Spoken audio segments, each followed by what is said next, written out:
pa la la pa pa pa. Po, po, po, po, po. Lo lo lo lo lo lo lo lo lo lo. Lo lo lo lo lo lo lo lo lo loero. Watching all pods en Netflix. Lo lo lo lo lo. Se hace un binge watch. Lo lo lo lo lo mundo entero.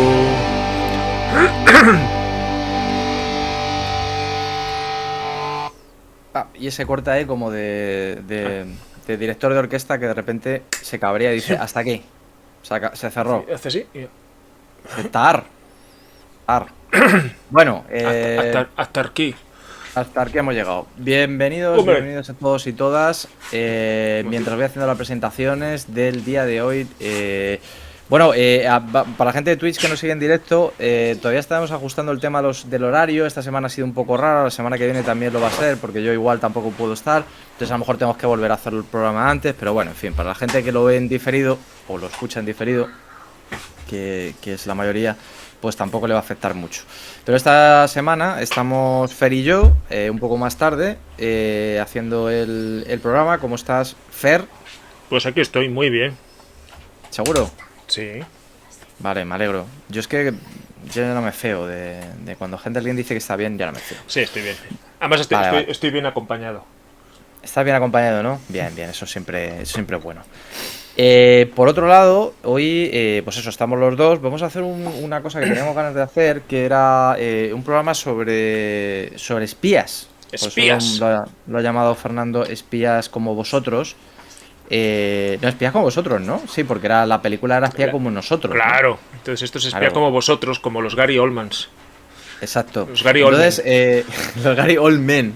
En este caso, y sobre todo lo queríamos hacer porque por el tema de que justo acaba de terminar, no, bueno, justo no, porque ya lleva un par de semanas o algo más, pero acaba de terminar la segunda temporada de Slow Horses, que en el mismo año se han estrenado la primera y la segunda temporada en Apple TV. La primera, yo lo comenté aquí que me gustó. La segunda me ha gustado más, pero vamos a hablar un poco, bastante más en realidad, sí. Vamos a hablar un poco de la serie, porque, en fin, yo creo que es lo de, entre comillas, lo de actualidad, pero queríamos hablar un poco del género de espías. Porque yo me he descubierto con los años, que lo he comentado también aquí alguna vez, que igual me gusta mucho más de lo que creía. Lo que pasa que ahora comentaré que hay muchas películas que se dice que son de espías, pero en realidad son películas de acción que no son las que a mí me gustan. O por ejemplo, pelis de espías no es lo mismo que decir James Bond, que al final... Claro. Claro, esa es digamos, la piedra de esto, ¿no? O sea, en realidad no estamos hablando de películas... Hemos confundido... Hay un problema general en España, y es confundir los espías con James Bond. Hay muchos problemas generales en España. Ya, pero yo creo que estos son los más grandes. Lo de confundir, o sea, lo demás, lo de todos los demás problemas que hay, lo de la inflación, lo de todo eso no son problemas, eso son cosas pasajeras. Pero confundir espionaje con James Bond y Miguel Ríos con rockero son dos cosas que en España nos han traído muchos problemas, muchísimos problemas de hace mucho tiempo. Entonces, a Miguel Ríos te puede gustar, respetabilísimo, ¿eh? O sea, yo no lo voy a meter nunca, pero de eso a rockero, en fin, Rob Halford y Miguel Ríos, no sé, a mí que me registren, ¿no? Pero bueno, entonces, como decía Fernando, yo estaba apuntando aquí unas cosillas, unos papeles así muy rápido para parecer que como que lo preparamos un poco más, porque ya sabéis que antes nos currábamos mucho más los programas. Joder, menos palizas. Claro, lo que pasa que ahora, pues, en fin, también la vida te pasa un poco por encima, pero, hombre, también yo nunca, igual que Fernando y tal, nunca venimos desnudos, en el sentido de que venimos desnudos porque nos desnudamos el alma aquí, igual, pero no venimos desnudos en términos de material completamente. Siempre al menos miramos algo, exceptuando los días que venimos de VOD, que casi siempre por lo que vamos haciendo un breve comentario de cosas, ¿no? Entonces yo, había que diferenciar, para evitar el problema este de Miguel Ríos, y ya lo había estado adelantando antes Fer un poco, la idea de que hay como tres polos dentro de esto de los espías, pero luego dentro de las películas de espías hay luego como otras subcategorías, ¿no? Pero primero hay como tres grandes cosas. Una cosa son las películas que van de espías, es decir, de personas que se dedican al espionaje. Ellos en concreto son espías o se les denomina espías. Pero luego hay películas de espionaje, que esto es un poco... puede parecer un juego semántico, En plan de, bueno, pero es lo mismo. No es exactamente igual, porque las primeras películas van de individuos que son espías, pero las segundas van del acto del espiar, o sea, de las agencias de inteligencia o de gente relacionada con con el verbo espiar. Propiamente dicho, pero que normalmente es representado pues eso, pues por películas como que en las que está involucrado la CIA o una agencia de inteligencia o algo así por el estilo. Y luego hay otras películas que también son de espionaje o de espías en las que los protagonistas no son espías, pero se ven involucrados en tramas de espionaje. Por ejemplo, con La muerte en los talones. Bueno, La muerte en los talones no es una película de espías, pero de un fulano que que no tiene nada que ver con los espías, pero que se ve envuelto en una trama de espionajes, o incluso la comedia que da nombre al programa, ¿no? La de espías como nosotros no es una película de espías propiamente dicho, son de dos fulanos que de alguna manera se ven envueltos en una trama de espionaje. En una alocada peripecia. Exactamente, que tiene que ver con los típicos espionajes de la Guerra Fría, ¿no? De irse ahí a la Unión Soviética a desmantelar misiles atómicos o algo así, me parece que iba esta peli, no me acuerdo muy bien. Que era salida de Dan Aykroyd y el otro no me acuerdo quién era. El otro Chevy Chase, hombre. Chevy Chase. Ah, verdad, Chevy Chase. Claro, es que ahora se me ha cruzado con Istar, que era el puñetero desastre de Dustin Hoffman y Warren Beatty. Y Warren Beatty. E Isabel Adjani. Y Isabel Adjani, que bueno, ahí las engañó. Todo el mundo se engañó a sí mismo para hacer una película malísima que costó una pasta. No, que además se fue considerada en su momento como la peor película de la historia del cine. Sí, bueno, ya estas cosas grandilocuentes, ¿no? Que sí. dicen, cuando sale una película que se espera que al menos sea. O sea, por la pasta que he metida, tú esperas que sea menos mediocre, ¿no? Fue el Waterworld de ese año. Sí, sí, porque antes cuando había una cagada de esas, que fue lo que se cargó las películas de autor prácticamente, fue Las puertas del cielo, ¿no? Pero Las puertas del cielo se supone que era una película de autor cuando la gente iba al cine a ver El cazador. Y El cazador era un blockbuster. Te cagas, que es una... Claro, y exacto. Entonces dices, bueno, pues Michael Cimino pues toma todo el dinero del mundo para hacer esto. Y luego la película pues no... Cuando no Tiburón funciona. era un blockbuster y sin embargo ahora Nope es una peli de nicho. Sí, básicamente es un poco eso, teniendo en cuenta que, bueno, Spielberg ya sabemos que Spielberg es Spielberg y sigue vendiendo. Bueno, entonces, luego dentro de lo que sería, y esta vez que te parece a ti, Fer, dentro de lo que serían las películas de espías, o sea, ya propiamente dicho, o de espionaje, o sea, dentro de estas primeras categorías, tenemos películas de acción propiamente dichas que utilizan la excusa del espionaje pues para contarte alguna movida, ¿no? El ejemplo más claro, pues James Bond. Pero son estas películas que yo no llamaría películas de espías, o sea, directamente es como...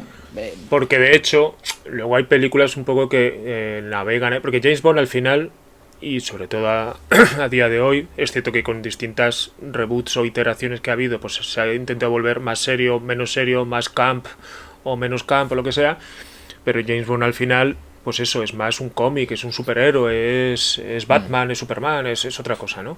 Sí, que haya elementos ocasionales de lo que se relaciona con el espionaje, ya sea real o ficcional, claro. No significa que lo sean de espías, porque no lo son.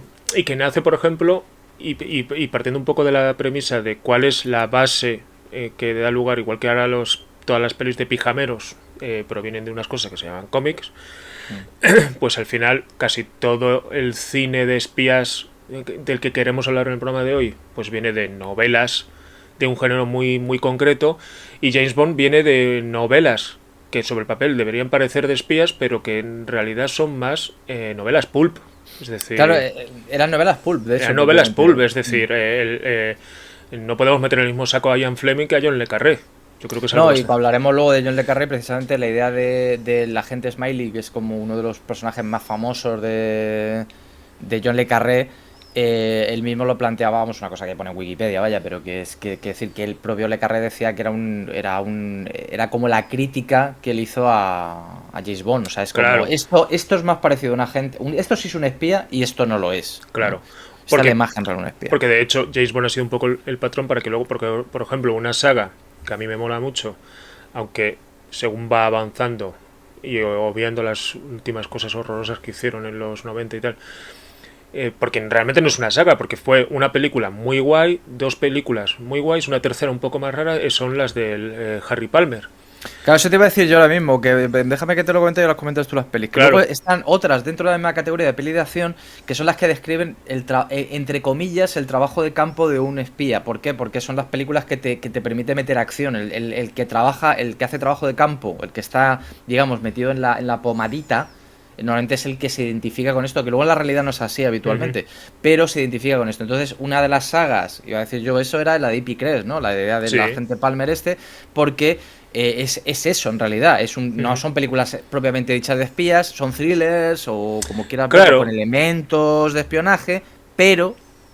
Fer, claro, hay también en las películas de Harry Palmer lo que mola es que en el momento que surgen, que es cuando James Bond está en su pico de popularidad, uno puede interpretarlo de dos formas, y es como que es una versión más naturalista de lo que sería el equivalente real a un James Bond. Es decir, los espías no es un señor que va con su nombre por delante tomando, ¿no? ¿sabes tú? tomando martines en casinos y ligándose a las chicas. El contrapunto más realista de James Bond, digamos el planteamiento inicial, ¿no? De la primera película, que creo que fue, no sé si fue Icarus File o Funeral en Berlín, una de las dos. Que es la que has dicho en primera, la Icarus sí. File. Entonces, el contrapunto realista, pues es eso, es este señor que tiene pinta de cualquier cosa menos de un ligón, es decir, un señor con gafas de pasta, con su gabardina, gris, funcionarial, ¿no? Un poco, Que un poco, un poco Maverick, ¿no? En plan sí, de hago lo que quiero. y un poco apocado, ¿no? Sí, sí. Pero que en el fondo, pues eso, que en realidad las decisiones, y es una de las cosas que mola mucho de ese personaje, y es que las decisiones que él produce, que produce cambios en la trama radicales, realmente no se trata porque el tío pegue tiros o salte de coches en marcha o tenga artefactos o caches, sino porque habla con gente y mueve y manipula a esa gente con conversaciones y con movidas, y es el señor que se va por la puerta de atrás y nadie le ve y se esconde y tal, por lo menos al principio. Luego ya en la tercera, que es muy divertida, pero ya sí que es un poco más autoconsciente y más parecido a James Bond entre comillas, que no, nunca me acuerdo del título de la tercera parte, pero que es una que termina con un final, tiene un final graciosísimo, y es que igual que James Bond tiene a Felix Leiter, ¿no? El agente de la CIA, así como su Harry Palmer tiene como un amigo, pero que en vez de estar en la CIA está en el KGB. Y entonces son como los dos, los funcionarios, los obreritos, las hormiguitas trabajadoras de a pie de calle de cada uno de los dos bandos. Sí, bueno, porque él se supone que trabaja para la MI5, vaya, o Claro. sea que... Y entonces hacen un poco como el de ahorrar problemas gordos a las dos naciones desde abajo, pues al final haciendo pactos entre ellos, ¿no? Y entonces es muy gracioso porque la serie va de, o sea, la tercera entrega va de un millonario tejano loco del petróleo, de estos radicales evangelizantes y tal, que lo que hace es cruzar de Alaska a Rusia por arriba, por Sí, por el estrecho de Bering, sí. el estrecho de Bering, con unos camiones de su propia compañía petrolífera, pero que por dentro está lleno de un ejército de soldados que ha entrenado él para invadir Rusia, para invadir la Unión Soviética. Y entonces se alían el ruso. Amanecer rojo, pero al revés, ¿no? Claro, Amanecer azul. y entonces salían el británico y el ruso para hacer que estos camiones en el estrecho de Bering pues se caigan al agua y se maten todos los tejanos locos y evitar una tercera guerra mundial. Claro, por eso era un poco como un poco anárquico, ¿no? Pero dentro de esta Claro, línea de James Bond, de villanos con claro. planes así, Ahí, muy ahí rimbombantes, en esa tercera ya sí que se fue un poco a eso. Luego hicieron dos continuaciones en formato telefilm en los 90 que son muy, muy malas. De hecho, yo no las pude ver porque eran malísimas. Y creo que ha habido algún reboot del personaje con algún actor joven en años recientes, pero no lo he visto tampoco. A mí me suena eso que me dices, pero es cierto que yo no me acuerdo. Dentro de esta de trabajo de campo hay una saga también importante, no tanto en el cine, yo creo que más en televisión, que es la de Misión Imposible. O sea, Misión Imposible Ahí tampoco está. era, no era tampoco representativo de lo que era el trabajo de espionaje, pero sí que al menos trataban, insisto, en la serie, de plantear esta idea de, bueno, hay que extraer información o rescatar a un VIP o no sé qué, pero para ello lo tenemos que hacer todo a través del trabajo de unos agentes que se coordinan entre sí de una manera, pues eso, siempre muy over the top Ujú. para conseguir lo que se pretende. ¿Qué es lo que intenta hacer la primera película de Palma? Por Muy, eso yo creo que muy sigue buena siendo película. yo creo que sigue siendo un peliculón de Pero 8, vamos, 9 o 10, básicamente, una película increíble. es un peliculonazo. Increíble. Es de esas cosas, esas conjunciones astrales que solo suceden muy pocas veces, de a un director autor darle un blockbuster, darle todo el dinero del mundo y que todas las notas estén colocadas en Y que todo funcione ¡Buah! y que básicamente, hombre, no voy a decir que le ha dado de comer a Tom Cruise porque Tom Cruise no necesita a nadie que le dé de comer, desde luego. Pero básicamente, o sea, que todavía sigan haciendo él películas Madre mía. de Misión Imposible a estas alturas. A los implica- James Bond, eso sí, ahora ya sí. Claro, hombre, a James Bond ya no tiene nada que ver con nada de bien. Bueno, ya no tiene nada que ver desde la de John Woo, ¿no? Pero quiero decir que aunque tuviera siempre hay algún momento de esto de una operación especial y tal, pero bueno, también lo tiene Fast and the Furious y nadie pensaría que es una película de espías, vaya. Pero es que tiene lo mismo, o sea, lo de tenemos que hacer no sé qué, entonces hacen un plan, pero hacer un plan no es una película de espías, es básicamente cualquier cosa. Entonces, se parece más en ese sentido a películas de atracos, ¿no? Cuando te cuentan el plan que van a hacer de golpes, ¿no? De heist, en la que te cuentan lo que van a hacer y tú luego lo ves, ¿no? Entonces, en las pelis, pero la serie sí que tenía ese rollo de la primera película, vamos a decir, que sí que al menos te da un poco el sabor de lo que podía ser una cuestión, una cosa de espías pues eso, en la Guerra Fría. Pero bueno, entonces luego entre medias se mete una categoría, pero que es un poco rara, en la cual no hay muchas, o a mí no se me ocurren muchas, que son precisamente la película que tiene que ver con lo anterior, película de acción básicamente, que no hablan mucho de espionaje, pero que utilizan la excusa esta de la investigación, el descubrimiento, para hablar luego de otros temas, como por ejemplo el de la identidad. Y en esto, la única saga aquí que encuentro, porque seguro que hay más, tenía que haber buscado, porque hay películas de estas, siempre que hay investigación, en realidad, muchas veces se investiga uno a sí mismo, que es la de Jason Bourne, ¿no? Toda la saga de Bourne, ¿no? Porque lo digo así como si fuera la bebida, pero no se pronuncia así, ¿no? De Jason Bourne, que es que son bueno, hay más de 3, pero para mí son 3 pelis, vaya, o sea, que lo demás me la da hay igual, 4, ¿no? Hay 5 sí. A ver, la primera es una correcta película. Que a mí cuando la he visto, cuanto más veces la veo, mejor me parece, ojo, Porque ha envejecido muy bien y suena a frase de polla vieja, porque ya no se hacen películas así. Claro. Pero es que es verdad, pero es que es verdad, o sea, que entonces, claro, y en cambio las otras han envejecido peor, claro, porque ya no se hacen así las pelis. lo que pasa es que la segunda y la tercera son un ejercicio muy muy grande por parte de Paul Greengrass, o sea, sí.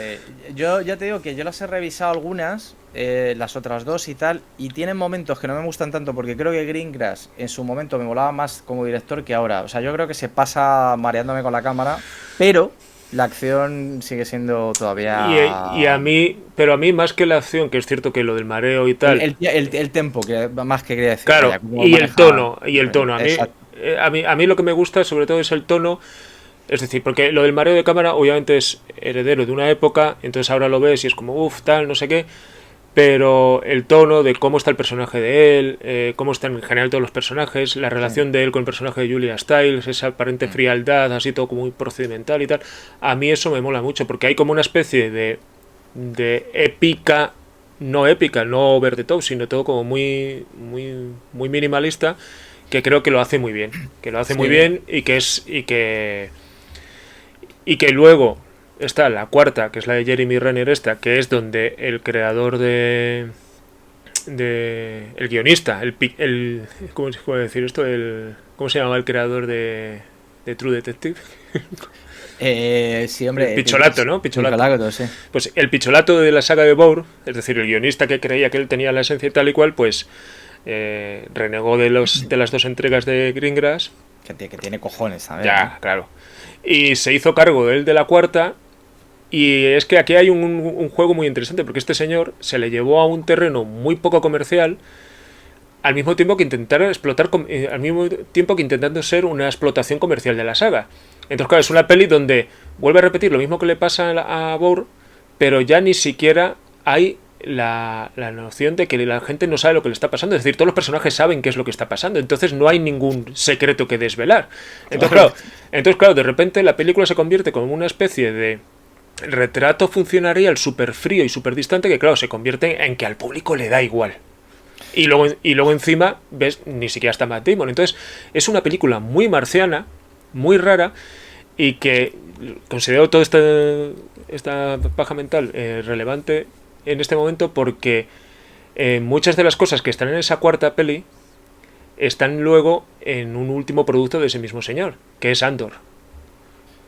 Ah, bueno, es verdad que es el mismo. Claro, que es el mismo original, claro, no me acordaba que era es el mismo. Claro, es el de Andor. Claro, y lo que quedó suelto está en Andor, que bueno. Claro, entonces entiende, ¿no? Parece poca broma, pero claro, es que en Andor todas estas tramas secundarias de la trabajadora del ministerio, de tal no sé qué, del policía y tal, son herederas de ese espíritu original del Borg que Gilroy creó como que él, claro, para él la segunda y la tercera eran unos despliegues de acción que no tenían nada que ver con la esencia de su Borg, ¿no? Ya cuando precisamente, bueno, en fin, lo que has dicho tú, claro.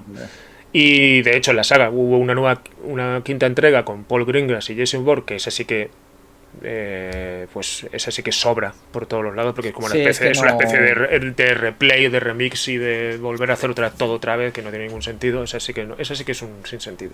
Pues un pasa por encima pero nada, me hace mucha gracia esa cuarta porque ahora molaría revisitarla después de ver Andor y darse cuenta de cuál es el signo autoral de este señor, y es el contar historias grises de personajes grises que no interesan a nadie. Sí, es que igual es esa Sí.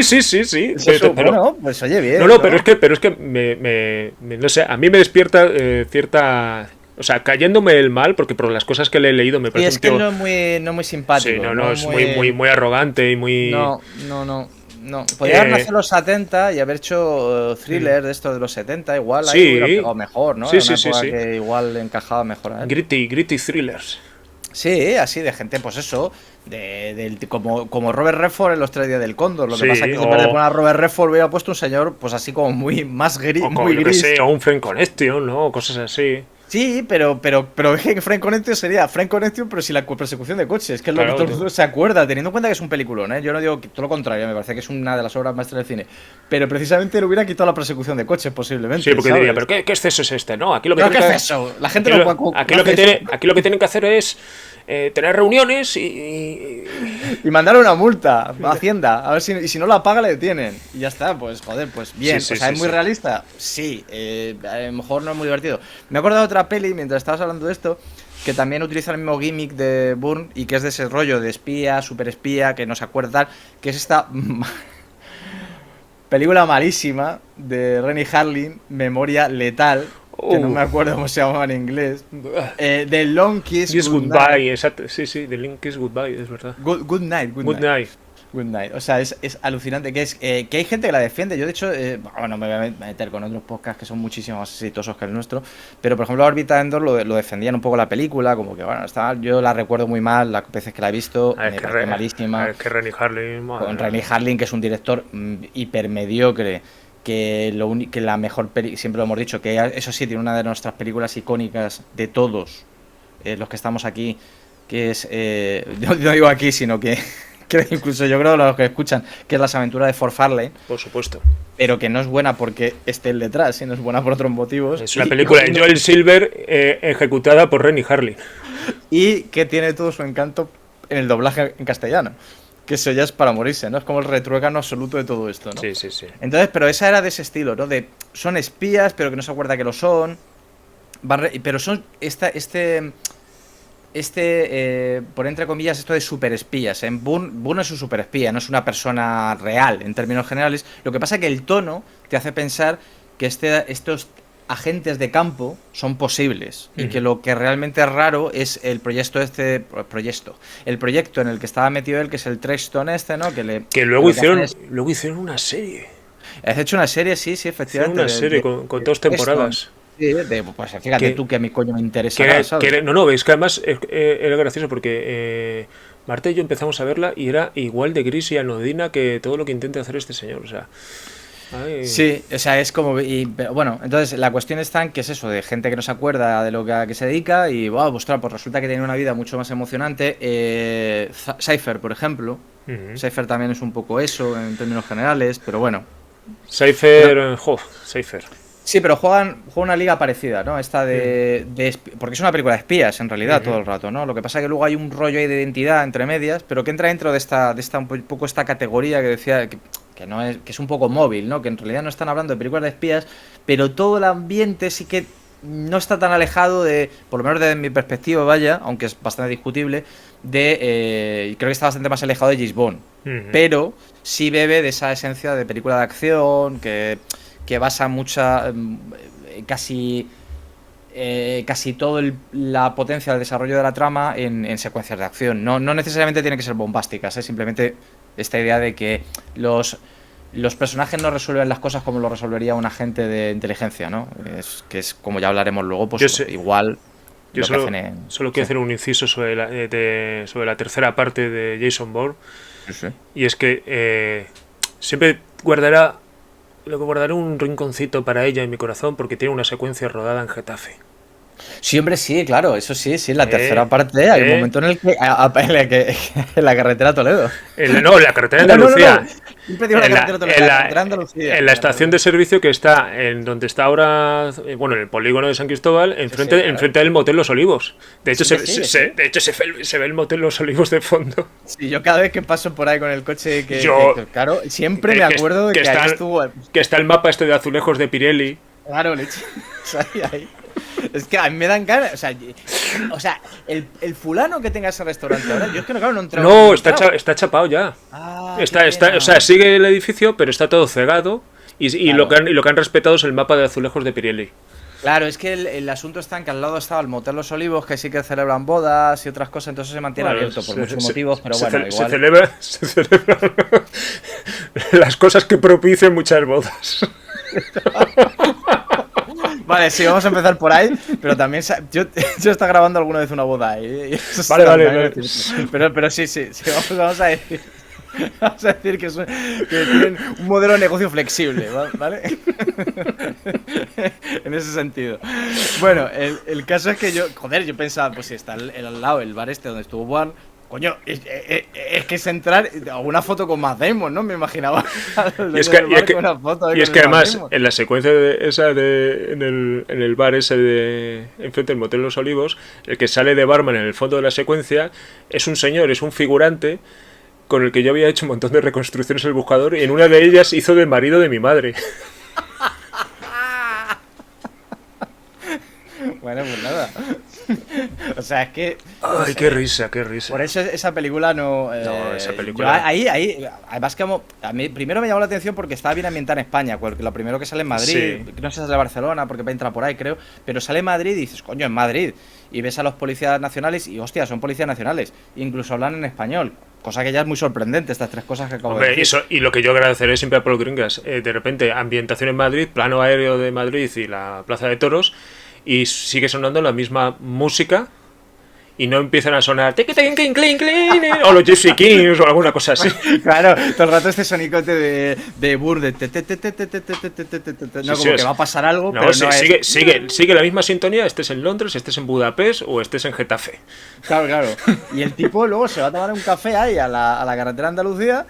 O sea, pero tú imagínate el fulano también, o sea, la gente que hizo la localización, ¿no? Del tema, ¿cómo que se le ocurrió? No, aquí, pero ¿por qué? O sea, podrían haberlo hecho en cualquier sitio, pero en realidad no sé, o sea, si no eres de aquí, no tiene nada de especialmente llamativo, aparte de ser algo, o sea, ni siquiera como elemento de referencia de estar en España Jason Bourne. O sea, pues no podía haber estado en Portugal, perfectamente. No está en España, está en el Cerro de Los Ángeles. Está en el Cerro de Los Ángeles, el centro de España, el centro geográfico de España. Bueno, pues eso. Y luego estaría ya como última categoría, ya empezamos a hablar un poquito de otras cosas, de lo que sería el trabajo de oficina. Son los que representan más lo que hacen las agencias de información, de inteligencia de verdad, o sea, los espías de verdad, digamos, ¿no? O las agencias de espionaje de verdad. Hay veces que estas tres categorías se mezclan y, por ejemplo, Bourne tiene elementos de esto a veces, muy pocos, pero tiene algunos, pero sí que, por ejemplo, The Looming Tower, que bueno, ahora no pongo esto de luego, pero pero por ejemplo es la que sí que vamos a hablar primero casi de ellas, que es la de Slow Horses, sí que tiene esto. Es una mezcla tiene elementos de acción, tiene elementos de tiene elementos de trabajo de oficina, bastante más de lo que parece, y por eso a mí me gusta más, precisamente por eso, pero luego tiene mucho de trabajo de campo, ¿no? Para meter cosas de acción. Por eso yo en su día lo comparé un poco a que el escritor que haya hecho esto, no sé luego cómo serán exactamente las novelas y cómo ha sido la traducción, ¿no? Al cine, a la televisión, perdón. Pero, sí, el autor de las novelas es Mick Herron. Sí, Mick Herron. Sí, pero no sé muy bien cómo las ha escrito, o sea, no sé si No tiene sé. tanta acción o son más del lado de oficina, o no lo sé. Entonces, pero sí que la traducción es intentar congeniar con un poco audiencias más modernas que tal vez requieren que haya secuencias de acción, aunque no sean muy, insisto, muy bombásticas, ¿no? Que esta palabra me gusta a No, mí decir tanto. son british, son efectivas, pero tampoco son flipadas, están guay. Exacto, por eso. Pero conservan todo este rollo de intentar resolver un poco las cosas con inteligencia, aunque sea medianamente, y eso es lo que a mí me mola. Pero lo que, y ya vamos a hablar un poquillo si quieres de esto, y luego continuamos hablando más de espías en general. A mí lo que me flipa mucho de Slow Horses, de las dos, sobre todo la segunda, como he dicho antes, que a mí me parece superior en casi en todos los sentidos. O sea, la primera, teniendo en cuenta que la primera me gustó bastante más de lo que yo pensaba, es sobre todo Gary Oldman. Es que en las dos Gary Oldman es el centro gravitacional de la serie. A ver, es que yo creo que el punto de partida de la serie, que mola mucho, que es de donde viene el nombre de la serie, es ver ya no solo, como en otras cosas que hemos dicho anteriormente, a los funcionarios más de a pie de una agencia de inteligencia, sino incluso a los funcionarios cutres, es decir, A los peores. a los malos, a los que no saben hacer las cosas, a los que no dan pie con bola, a los que no saben hacer la O con un canuto. Y no es tanto que les hayan marginado por algún error administrativo o por alguna, como por ejemplo al prota Pérez, que no me acuerdo, River se llama, ¿no? Sí, no me acuerdo muy bien Sí. tampoco. Que sí que se sugiere que el tío en realidad es bueno, pero le han marginado a propósito, etcétera, Sí, etcétera. pero en realidad. Pero en realidad, sobre todo en la segunda temporada, te demuestran, y eso mola mucho, que el tío mete la pata una detrás de otra, se las meten Es un dobladas. torpe monumental también, ¿no? No te quería interrumpir por una cosa que dice que me ha hecho gracia aquí, porque tú lo has visto. Dice Silver Thanatos que la de. Que hay una. Que dice la gracia revolucionada es la secuencia de Tenerife, en la cuarta de. Ah, la cuarta, es verdad. De Bourne, ¿no? Que por Claro, lo visto hay una cosa ahí como muy. Sí, ahora no me acuerdo. Es que esa no me gustó nada, tío. No me gustó Bueno, nada. pues nada, que si alguien quiere ver una secuencia en Tenerife, también si es de Tenerife igual han hecho lo mismo. Claro, Sale un bar ahí es muy conocido, ¿no? es que a nosotros, en el momento que sale Getafe, pues. Yo paro la maquinaria. Ahí Claro. se paró la maquinaria. Yo estaba en el cine y Claro. estaba como emocionado, ¿no? Yo en el Estaba cine como, me dieron ganas de levantarme y decirme: ese es mi pueblo. es mi pueblo, pero ni mi siquiera el pueblo. pueblo, es lo de alrededor. Es el, la carretera. Bueno, o si no, ya si te pones en plan tonto, es el centro de España. No, es el centro de España, tío. Mi pueblo está en el centro de España. Qué gráfico. Bueno, el Low Horses. Pues nada, lo que decía Fernando, o sea, es una agencia, bueno, una agencia, forman parte del MI5, pero es una sección donde están los mataos. Hay a los que no les dan trabajo y lo que les dan es la purria para que, pues yo que sé, más burocrático que otra cosa, pero pues eso, tienes una secretaria casi del equipo que ves que es muy eficiente en términos de espía, pero que tiene problemas con el alcohol y los ha tenido. Entonces, bueno, tienes a Gary Oldman, que es una versión como, o sea, como si Torrente es el torrente elevado, que decimos nosotros. Elevated Torrent. Torrente Torrent. O sea, yo cuando le veía las secuencias metidas en el coche con el rubio, estaba deseando dejarlo, de nos hacemos unas pajillas, tío. Sí. Porque porque además ves que es desagradable, que es arisco, que cuando tiene que dar un speech alentador no sabe relacionarse con la peña, de todo lo que tú quieras. Las secuencias de él comiendo fideos chinos, que es totalmente para vomitar, con esa iluminación amarilla que tiene la serie y tal. Pero claro, todo está como en un nivel más o menos tal, y entonces de repente llega esos momentos donde ya se salta todo, y a lo mejor está en una secuencia con Kristen Scott Thomas, ¿no? Que es una señora. Que es una señora, y hace ras y se raja unos cuescos. Es que es Torrente, tío. Se raja unos cuescos. Y no es una comedia la serie, claro. Entonces, no. Claro, y entonces, claro, yo creo que la primera vez que lo hace, que están sentados en un banco ahí al lado del río y tal, y hace ras, se raja un cuesco y dice, mejor fuera que dentro, ¿no? No sé qué. Sí.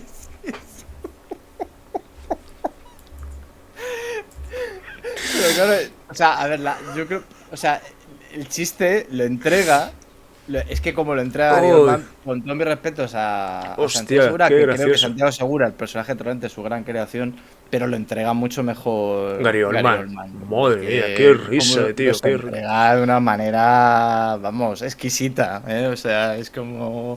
Sí, sí, esos encuentros que tiene con Christine Scott Thomas, que la primera son algunos más, pero en esta segunda son, creo que son 2 veces, Sí, pero las menos. 2 veces son como dos titanes de la pantalla y le ves a él con ese aspecto grasiento, con esa tripa, con esa ropa manchada, Hostia, que que sí, es... cuando él se sorprende de que alguien quiera lavar su abrigo, dice, ah, pero los abrigos se lavan. Y luego el tío va a una lavandería y no sabe cómo funcionan las lavadoras. Y dice, pero tienes que echarle detergente. Y dice, ah, guau, con que le dé un agua ya vale. Además, esta típica secuencia de nos encontramos en la lavandería porque nadie va a esperar que en una lavandería hagamos el intercambio de Sí, información, los ¿no? Y espías, tal, los espías, no, y además el otro se lo dice, pero no sabes cómo funciona la lavandería si es el primero de espías. claro, es que o sea, es lo que te dicen, no es una comedia exactamente, pero sí que es ligero en el términos de cómo ellos se tratan y no sé qué, pero es eso, aprovecha un poco los tópicos de, joder, anda que no hay películas de detectives y de espías en las que se encuentran en una lavandería, no es como, hostia, tú, no me digas que no sabes cómo funciona una máquina para aparentar, no, ni eso, ¿por qué? Porque es lo peor en ese sentido. Detective, borracho, detective. Exacto. Pero en este caso, pero sí que lo que tiene el personaje también de especial es el rollo este de que el tío es extremadamente inteligente. O sea, que si no fuera porque.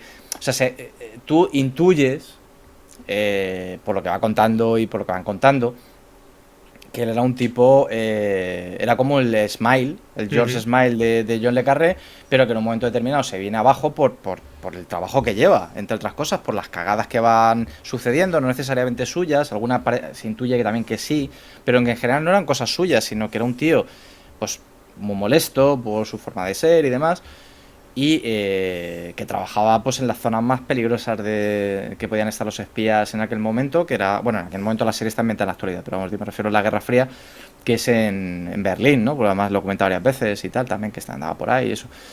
Y claro, estar en Berlín, pues ahí sí que, incluso siendo un chupatintas, es probable que te pudieran matar en un momento determinado o capturarte No, la KGB y se y, acabó. Vamos.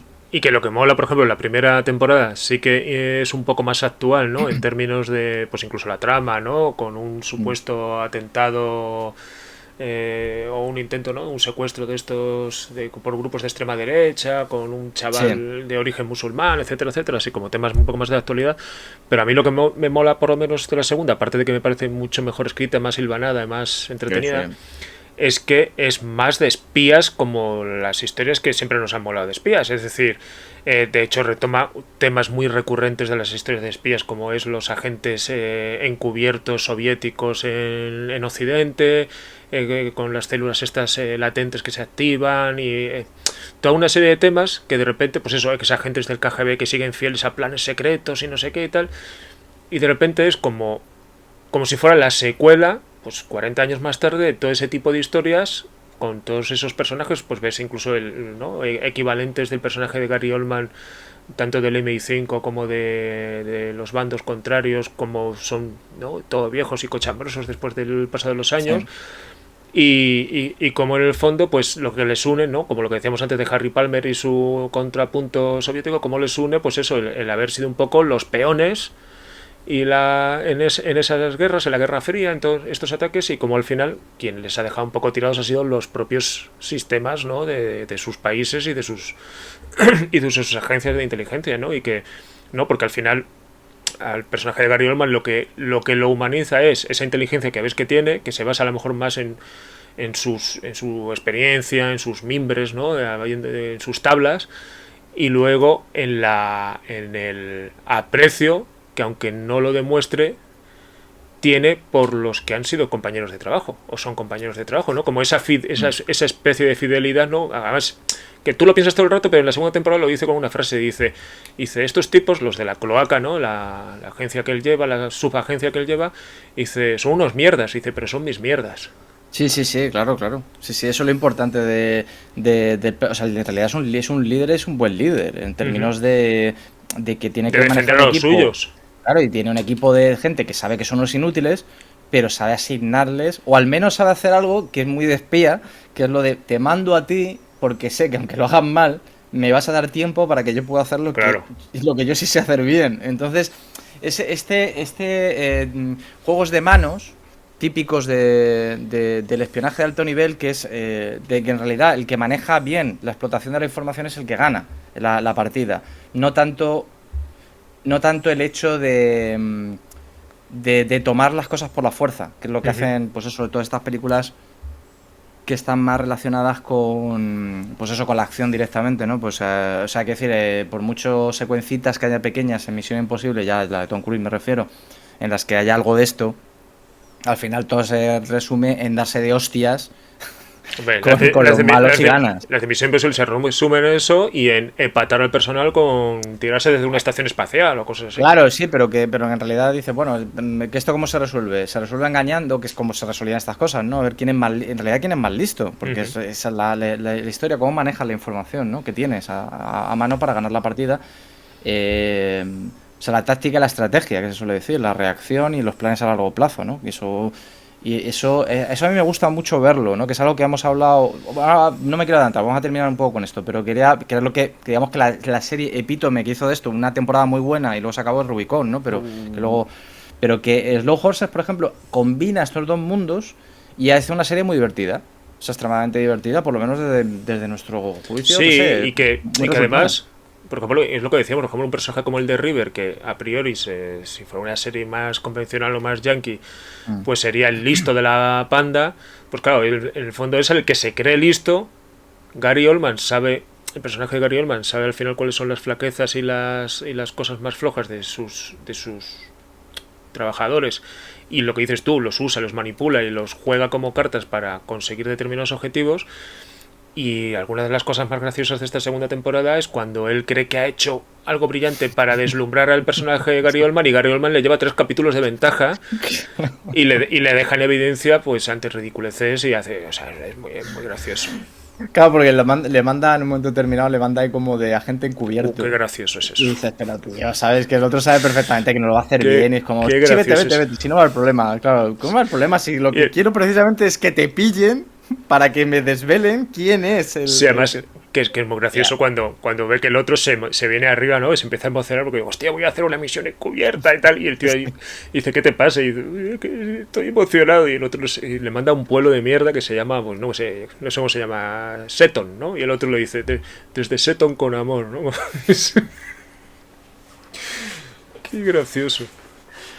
Bueno, entonces, pues eso, luego lo que hacen las agencias, un poco, tenía que otra cosilla apuntada, pero ya podemos poner si quieres lo de Rubicon, aunque luego igual hablamos otra vez de esta, porque es que está muy bien, en realidad es que los Horses que están muy bien, y va a aparecer luego el topo, que tampoco quiero decir mucho porque hemos hablado mucho de ella ya, pero Rubicon es una serie que yo he comentado varias veces, a mí no me acabó de gustar del todo, sobre todo el final de la primera temporada, vaya, porque ya se metían cosas conspiranoicas que a mí no me interesaban demasiado, pero sí que a Fernando, por ejemplo, sí le flipa, a César también le gustaba mucho, pero sí que tiene una virtud que no ha tenido ninguna serie que no haya visto hasta ahora nunca.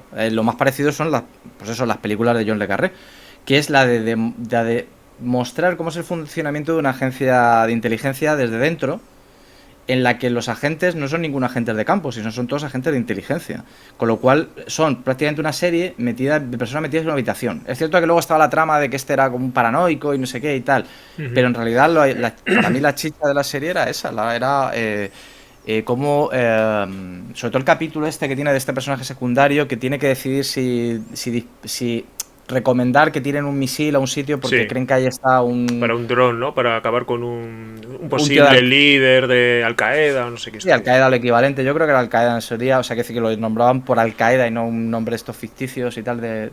Pero creo que y ese capítulo es magnífico porque o sea, sí que te contaba muy bien cómo es el proceso de manejar la información, porque básicamente los espías que trabajan en eso, o sea, los espías que están en el escritorio, por lo menos hasta donde yo sé, claro, yo no trabajo en una agencia de inteligencia y también la agencia de inteligencia tratan de... Hombre, esto no es como el rollo de los masones, no quieren saber qué hacen dentro, pero que se sabe lo que hacen, pero porque vamos, su trabajo.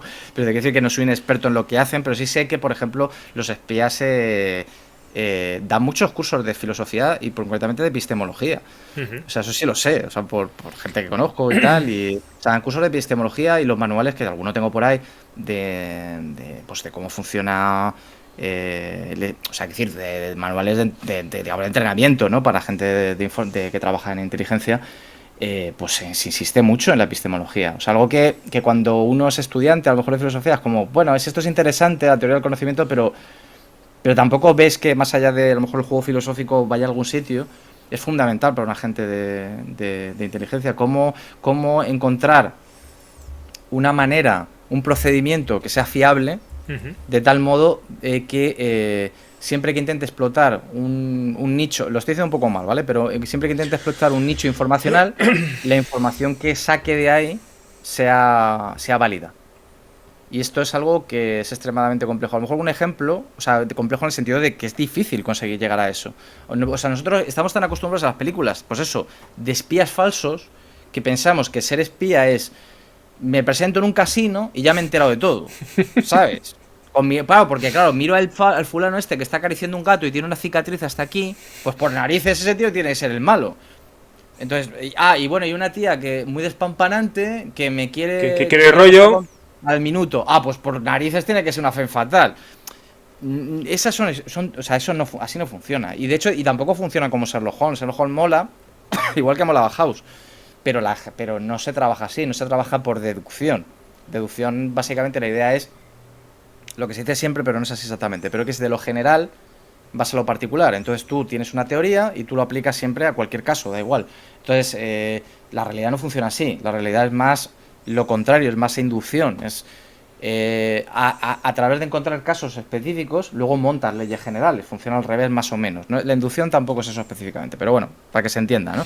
Entonces, lo importante es cómo encontrar un proceso fiable para convertir eso en unas leyes, digamos, que tú puedas ir aplicando, entre comillas, esto de leyes, ¿no? Que puedes ir aplicando. Entonces, lo fundamental para una agencia de espionaje es explotar la información. Eso es lo que te da ventaja. Un caso muy famoso de esto que todo el mundo conoce es el de el descifrar la máquina Enigma. Y es donde se descubre, no ahí donde se descubre, sino que es donde, con ese ejemplo de la máquina Enigma, tú puedes contar muy bien lo que son las guerras de la información en realidad. Que es la cuestión de que tú sabes que el enemigo tiene un sistema de comunicación que está encriptado y que es muy difícil de descubrir. Entonces tú pones a todos tus mejores agentes, en este caso matemáticos, para intentar romper el código.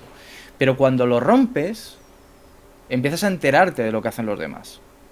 Conviertes esos datos que no tienen ningún sentido en información. Entonces empiezas a saber cosas como cuándo van a atacar los submarinos alemanes, nazis, ¿no? A embarcaciones. Y sabes que eso va a producir muertes. ¿Qué haces?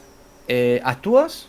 ¿Y desvelas no que actúas? lo sabes? Claro, porque si actúas, desvelas que lo sabes. O a lo mejor no la primera vez, pero la segunda sí los alemanes se van a dar cuenta. Entonces es como, van a saber que eso, van a cambiar el código, por lo tanto vas a estar otra vez hasta que lo descubras, o van a utilizar otro modelo, con lo cual no sé qué. Entonces ¿qué tienes que hacer? Guardarte eso hasta que puedas utilizarlo de una manera que te sirva, de alguna manera. Y esto, claro, tiene unos problemas éticos de fondo muy serios. Por eso siempre las agencias de inteligencia siempre tienen tan mala fama. Entre otras cosas, aparte de porque la inteligencia en general tiene mala fama. Eso es así, sobre todo en Occidente. Tiene mala fama. Vaya frase. Claro, no, pero es así, es como lo que hablamos aquí siempre. Siempre los villanos suelen ser inteligentes, mientras que los héroes te lo resuelven todo a hostias. Porque claro, o sea, ¿para qué te vas a parar a pensar? Es mejor darle una hostia al tío listo, que seguro que no te la devuelve. Que seguro que planea algo malo. Claro, pero el listo, como no tiene fuerza, pues ¿qué hace? Pues ahí embarañar y enturbiar, porque si no enturbiase, pues estaríamos todos en Gandía Shore y todos disfrutando de la vida. Pero siempre tiene que haber gente mala que piensa mucho. Es que piensas demasiado las cosas. Coño, es que hasta una película que ha pasado entre las mejores del año, que es Top Gun, todavía sigue siendo una película en la que hay una secuencia literalmente así. Y creo que es una buena película, ya he dicho los pegas que tengo con ella, pero hay una secuencia literal en la que cuando Tom Cruise llega sabes que él es en esta peli hace el papel casi de... iba a decir Kelly McGillis, ¿era Kelly McGillis? En la primera, bueno, no sé. Sí, ¿no? Sí, que era, pues es el que les entrena a los Top Guns, ¿no? Y entonces la primera secuencia es, aquí tenéis el manual de vuelo. Y lo tira a la papelera. Porque yo sé, porque también los malos lo saben. Ya, güey, ¿qué coño tiene? Y todo instinto, y no sé qué. Y todos estos rollos, tío, de siempre. Como los buenos americanos. Claro, como los buenos americanos. Y es como, hostia, parece mentira que su nación ha crecido y es lo que es gracias a la gente que eran los ingenieros que tenían detrás. O sea, gente que precisamente no actúa como actúa Tom Cruise, sino todo lo contrario. Y es como, ¿por qué hay...? Bueno, porque forma parte un poco de su propia mitología, del hombre hecho a sí mismo, de... Sobre todo es una visión de la masculinidad muy, muy absurda, ¿no? De cuanto más reflexionas es peor, hay que actuar por instinto, porque el instinto siempre tiene razón y si eres una buena persona más todavía. No sé, son gilipolleces, en realidad. Entonces, la cuestión está en que sí que... Claro, pero el problema ético que tienen las agencias de inteligencia es que saben cosas que igual si hicieran algo podrían impedir daños, pero no lo puede, pero si lo hacen pierden la ventaja. Pierdes la mano que tienes en la partida, entonces al final hay que buscar la manera de utilizar la información que tienes de la manera más óptima, ¿no? Que el mazazo que vayas a dar con esa información sea más potente que si no gastarlo en partidas. Claro, y de hecho lo de Enigma era básicamente la partida, la querían ganar con el desembarco en Normandía. No porque pensaran que es una cosa un poco mitológica de ahora de que el desembarco en Normandía iba a permitir ganar la guerra. Cualquiera que conozca historia sabe que desde que desembarcan hasta que ganan la guerra pasa bastante. Y si los rusos no estuvieran avanzando, los soviéticos avanzaran desde el oeste, o sea, sí, mediado, desde el oeste, estuvieran avanzando Alemania. Bueno, Alemania se iba a caer tarde o temprano, pero ya como estaban las cosas, pero hubiera tardado más, hubiera sido más complicado, hubiera muerto más gente. Entonces la gracia era intentar por todos los medios ganar la batalla de la información. Y es que en realidad la batalla de la información fue esa, fue saber sus comunicaciones, saber que ellos no saben que yo voy a desembarcar ahí y luego engañarles a ellos haciéndoles pensar que voy a desembarcar en otro sitio. Porque evidentemente saben que hay un montón de fuerzas que se están preparando para hacer un desembarco. Pero si yo te engaño o no te digo bien o no sabes bien por dónde voy a entrar, es donde tengo ventaja. Claro, entre medias todo el mundo esto, sobre todo esta mentalidad de Tom Cruise piensa, claro, vaya gentuza, ¿no? Porque en realidad mandan al matadero un montón de gente. Ya, sí, es que en realidad por eso las guerras son tan hijas de... La guerra son puta, una puta mierda. Claro, por eso las guerras no deberían existir, porque precisamente es esto. Otro problema diferente es cuando la inteligencia se aplicaba por ejemplo, en el espionaje de la Guerra Fría, en la que no estaba muy claro qué estaban haciendo los agentes. O sea, los agentes evidentemente intentaban ganar esta mano que hablábamos aquí, pero muchas veces muchos de sus trabajos consistían en intentar descubrir quién se iba a pasar del otro bando al suyo. Porque aquí la gracia era, si tú te pasas a mi bando, vas a traer contigo lo que tú sabes. Y eso es lo que va a darme a mí la ventaja, no a mí, a mi agencia, sino a mi país o a la Commonwealth o a la Unión Soviética o lo que sea, en términos globales, una ventaja que no tiene. Entonces estas típicas películas de el científico que trabaja en un experimento no sé qué, que se quiere pasar de bando. La caza del octubre rojo, aunque es una película más de acción, pero es eso, son de unos tíos que no... La película básicamente, lo mejor de esa peli es el rollito de no saber cómo saben los del otro lado que de verdad quieren desertar. ¿Cómo lo pueden saber? Entonces ese juego de espías era lo que más o menos pasaba. Y luego, porque luego lo de las operaciones, estas Black Ops y tal, tampoco se daban tanto en realidad. Hay un caso que quería contar, y ya hablamos más de películas y tal, lo que sea, pero hay un caso muy conocido que es el de los 5 de Cambridge, que en realidad luego eran más de 5, pero bueno, eran como 5 figuras, 5 personas, 5 ingleses, que son reclutados por la Unión Soviética antes de que la KGB existiera. En realidad era la proto-KGB, que tenía otro nombre, no me acuerdo ahora cómo era. Sí, era... Ostras... Joder, mira que lo mencionan en 50.000 películas, pero ya, no. Pero bueno, en cualquier caso, si te acuerdas luego lo dices. Pero que era antes de la KGB, pues ya los entonces son gente que venían casi todo de familia rica, que estudiaban, lo llaman de Cambridge porque casi todos los reclutan en Cambridge, pero no es verdad que todos eran de allí, o sea, no estuvieron allí. Pero sí que era el rollo de que la Gran Bretaña de antes de la Segunda Guerra Mundial había mucho comunista. O había muchos socialistas simpatizantes. Pues, por ejemplo, el famoso filósofo Bertrand Russell era un socialista reconocido, pese a que era aristócrata. Venía de familia aristocrática. Entonces aquí había muchos de estos, muchos como desencantados y tal, que la Unión Soviética los llevaba a su zona. Entonces esta gente estuvo haciendo cosas de espías antes de la guerra. Uno de ellos tuvo incluso la misión de intentar acabar con Franco, cosa muy, muy curiosa. Pero salió un poco mal la jugada. La mal en el sentido de que le cayó un pepino cuando estaba en un autobús y que decían le mata, entonces se recuperó acá, hizo luego algún trabajo de inteligencia aquí en España para los soviéticos, pero luego se volvió. Entonces la cuestión está en que eran dobles agentes, trabajaban para el gobierno inglés, pero a la vez pues se iban pasando información. ¿Qué pasa? Que esto sí que es un problema también ético de fondo muy, muy tocho. Es que cuando los descubrían, habitualmente la única opción que tenían era exiliar. O sea, esto de las pelis de van y los matan, esto no solía pasar. Lo que solía pasar era que se exiliaban. Entonces tenían que exiliarse. ¿Dónde te exilias? Pues al único país que te va a coger, con el que se está trabajando de fondo, con la Unión Soviética. Pero ¿qué pasaba cuando llegaban a la Unión Soviética? Que ya no les valías para nada. Claro. Ya habías trabajado y habías hecho lo que tenías que hacer. Entonces, ¿ahora qué vas a hacer? Nada. Entonces, probablemente, pensaba yo antes viniendo, preparando el programa, pensaba, ¿cuántos charcuteros de Estados Unidos en los años 90 serían agentes de la CIA que trabajaban en la Unión Soviética y o para la FBI o para cualquier estado de inteligencia, que les descubrieron, hicieron el intercambio y claro, como ya no traen de nada, pues nada, ni pensión ni hostias, porque cada más tampoco les puede dar una pensión. A buscarte la vida. Claro, porque exacto. Porque no puede, o sea, que es una espía, a buscarte la vida.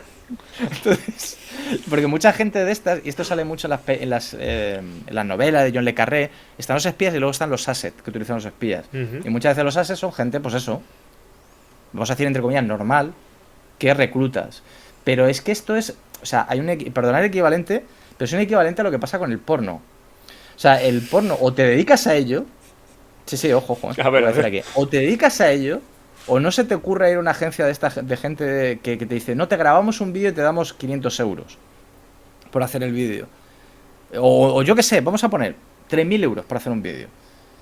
No, porque luego te quedas en la puta estacada. Es decir, o continúas trabajando en eso, o sea, es decir, tienes un apoyo de la industria, o tú tienes un vídeo tuyo en pelotas que está rondando por ahí, que nunca sabes dónde puede acabar y que ya va a condicionar toda tu vida. De alguna manera, es decir, te estás hipotecando tu vida a cambio de algo que no está muy claro qué es. En el caso de los espías era, pues a lo mejor te convencían en plan de, oye, es para que el socialismo triunfe, yo qué sé, o para que gane el capitalismo, yo qué sé, no sé, te convencen, o por el dinero, lo que sea. El problema está en que como tú no eres en realidad un agente de inteligencia, cuando ya no les sirves, se acabó. O sea, ya no les sirves. Y si te han pillado ya no te quiero contar, porque si no te pillan todavía dices, bueno, pues ya no les sirvo, pues sigo por aquí. O a lo mejor alguna vez... Claro, nunca se sabe, pero si te han pillado ya se acabó, porque ya eres un asset quemado, ya no te vale, ya no vales ni para los que te han contratado ni para el otro lado. Entonces si sobrevives, que lo más normal es que sí, porque lo que te hace, normalmente lo que se hacía era lo que se cuenta en El puente de espías de Steven Spielberg. Pues te pillan, te tienen en la cárcel y cuando los otros te pillan a uno de los tuyos, dices, oye, mira, hacemos el cambio. Vale, venga, pues ya está. ¿Por qué? Porque siempre el otro es valioso de alguna manera, algo tendrá, que sabrá, que me puede dar. Y el otro algo habrá oído. Claro, pero después de eso ya no va a valer de nada, ya se acabó, ¿no? Entonces Rubicon, Fernando, esta serie era muy buena en ese sentido. Rubicon, a mí me dio mucha pena que se acabara. A ver, o quizá no, quizá precisamente si se hubiera continuado la hubieran cagado, o sea... Exacto. Lo que pasa que es cierto que es una serie que no terminaba, no cerraba, y que además, y ese es uno de los motivos por los que odio tanto a Walking Dead, fue cancelada en el momento en que se renovó Walking Dead. Es decir, esta era una de las series de la AMC cuando todavía no era tan tocha como es ahora. Y entonces tampoco tenían tantas series, tampoco producían tantas series al año. Entonces Rubicon, y además le pasa como a Netflix al principio, ¿no? Que hacía cosas así como más de nicho, como más... Sí, bueno, Mad Men, ¿no? Que era la serie bandera, ¿no? Mad Men fue serie bandera, también lo fue Breaking Bad, pero en el momento que se hizo Rubicon era una apuesta como muy, muy extraña, muy oscura, muy pequeñita. De hecho, para ser una serie que se podría interpretar como que era de espías, claro... Lo que un público yankee interprete como una serie de espías, es decir, yo me acuerdo que había, si en toda la serie se pegaba un disparo o dos en toda la serie. Creo que en un momento había en una secuencia pegaba a alguien un tiro. Sí, que además era un capítulo en el cual creo que se pronunciaban solo 2 o 3 frases, o sea, casi todo el episodio era mudo. O sea, era una serie muy, muy rara para... O sea, no era una serie comercial, pero era una serie que, pues eso, que de repente lanzaba unas vibras o tenía un tono, tenía un mood, un rollito que era como... A mí me enganchaba, o sea, una serie que enganchaba mucho. Es cierto que toda esta parte un poco más conspiranoica, sobre todo vista ahora, en el momento de verla yo sí que la gocé toda esa parte porque era muy muy setentera, muy ese rollo de cine, pues eso, como la de... ¿Cómo se llama esta peli? Me cago en la leche. Mira, que he estado pensando en ella antes de ver. La de Warren Beatty, esta del el último testigo o algo así creo que se llama. Ajá. Que Ah, sí, ya sé cuál dices, sí, sí. Sí, lo que pasa es que no me acuerdo el nombre, pero sé cuál dices. Sí. pues ese tipo de películas en las cuales, y todavía entonces se podía hacer pelis sobre conspiraciones sin que parecieran chifladuras. Que también es cierto que es en parte es por la época y en parte es por coño con la finura con la que se hacía, con la finura con lo que se contaba la historia, es decir, también los 70 es que había una conspiración real que fue el Watergate. claro, Eso como que te amparaba cualquier claro, político posible, como el candidato de Manchuria, que era una locura, claro. pero era incluso verosímil, teniendo en cuenta lo que se contaba. Aunque bueno, él juega otro juego. Entonces bueno. Rubicon yo creo que intentaba más refugiarse en eso que intentar dar cabida a chifladuras, es decir, era más jugando esa baza más de thriller político de los años 70. Y a mí me gustó mucho. Entonces, ¿qué pasa? Que llegó Walking Dead, pegó el pelotazo de audiencia con el principio de la primera temporada, esta microtemporada, y entonces la AMC dijo, toma por culo, todo el dinero para hacer Walking Dead y Rubicon a la basura. Sí.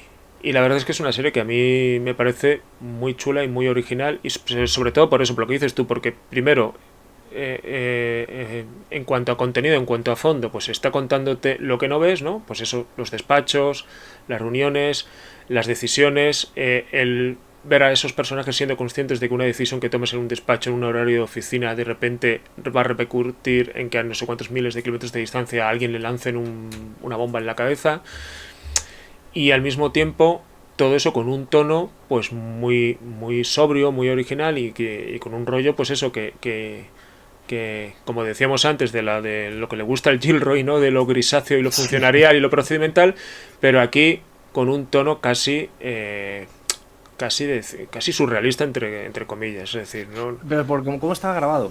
Exacto. Sí, claro. Entonces al final tenía ese tipo de cosas que, como yo siempre digo que tiene, es como esta película española de En la ciudad sin límites, que al final una trama muy costumbrista está contada de una forma que parece que estás viendo algo de género fantástico. Claro, también aprovechaban los dos, que también es un poco ya ahora en estas alturas un poco estigmatizante, pero sí que tiene sentido, que era siempre la excusa de un personaje que tiene un poco algún tipo de trastorno mental. La decías tú de La ciudad sin límite, que nos gusta a los dos mucho, era que está un poco todo tamizado por los ojos de José Luis, pero de Fernando Gómez, sí. que tenía como Alzheimer, ¿no? De una demencia, y eso lo que hacía un poco ese retrato un poco fantástico de la realidad. Y aquí es la paranoia de él, lo que hace que tú puedas tener un estilo que mueve la trama, no la trama, perdón, sino formalmente la construye de una manera un poco diferente para lo que podía ser, que es más, de despachos, vaya. Más onírica, ¿no? O más tal, cuando en realidad es eso, al final es un drama, es un drama de personajes en habitaciones, tomando decisiones y yendo a currar, o sea, tampoco... Sí, lo está entre media la gran trama, que es que hay pues eso, que como una conspiración que va descubriendo pues el gobierno con, yo qué sé, con poderes económicos, y que como que van a plantear un atentado y que al final lo hacen, vaya, que es un poco la gracia. Ya se acaba. Sale este actor que también luego sale en Mr. Robot y en bastantes series, que a nosotros nos gusta mucho, que tiene esta voz tan rara. Es como que hace como del villano aquí, pero que tiene un papelón increíble. Era casi lo mejor de la serie, vamos, que era el jefe de la agencia en realidad. Pero bueno, entonces esta de las siempre la recomendamos, ya hemos hablado ya mucho de ella, pero en fin, es que precisamente merecería la pena verla porque la ves y se acaba y ya está, y está bien. Y bueno, una serie a lo mejor no tiene por qué estar completa para ser buena. Lo que decías tú, igual si lo hubieran seguido, pues esto no iba a ninguna parte. Porque igual, a mí por ejemplo el final pues era lo que me resulta un poco más de... Bueno, esto ya me parece un poco más de lo mismo. Pero todo el tema de entre medias, está muy bien, está muy bien. Siguiendo esta línea de la que te decía antes, la de Looming Tower, por hilar ha sido series parecidas en cierta medida. Esta es más razonable en términos de audiencia, la puede ver cualquiera y no hay... Creo que no tiene nada raro que nadie en términos formales, ¿no? Que le pueda llamar la atención. Es más aprehensible para cualquier público, pero está bastante bien. Está basado en un libro de un tipo que no me acuerdo cuál es el nombre, pero que se llama igual, se llama The Lumen Tower, en la cual cuenta los problemas que tuvieron el FBI con la CIA antes del 11 de septiembre. Porque por lo visto la CIA... No, esto no es una cosa conspiranoica, o sea, es una cosa que O sea, de hecho, en el libro y en la serie ves las... Iba a decir las deposiciones, porque es el término inglés esto. Pero deposiciones para nosotros es ir al váter. Los testimonios, ¿no? Que decimos nosotros, ¿no? Pero deposition, tío. Deposition para nosotros es lo que hago yo por la mañana. Café, cigarro, deposition de barro, ¿no? O sea, que se dice. En fin, ¿no? Entonces, no. Vamos a ver, centrémonos. No es eso. The Puppet Tower. De Puppet Tower. Entonces se ve, y si algo que se sabe, que la CIA tenía información, no tenía información de cuándo iban a ocurrir los atentados. Lo que sí tenía era información de movimientos extraños en Al Qaeda y de que algunos de sus miembros estaban en suelo estadounidense y que estaban haciendo cosas raras. Evidentemente no se les puede acusar, y yo creo que no, yo creo que tampoco se le puede acusar en términos generales, porque esto es muy conspiranoico, y creo que el problema precisamente no es que ellos supieran que iban a atacar y no hicieron nada, como hablábamos antes, sino el problema que es un problema más serio, y es lo que retratan, es que no es que a lo mejor se hubiera podido evitar, que posiblemente sí, sino que si colaboraran las agencias entre ellas, hubieran llegado mucho antes a la conclusión de que tenían en su suelo a 3 fulanos que iban a hacer un atentado con aviones. En unos días muy determinados, porque incluso tenían información de billetes de avión y no sé qué. Pero la CIA creía que si le daba esa información al FBI, el FBI iba a actuar y los iba a detener. Y si el FBI actuaba y detenía a esta gente, posiblemente no llegarían hasta Bin Laden, que era la pieza que los otros querían cazar. Básicamente este es el resumen un poco general del problema que había. Pero esto no lo hacían en términos... Porque la CIA no sabía que iban a atentar en ese sentido. Pensaban que iban a otra cosa. Por eso precisamente no les daban la información.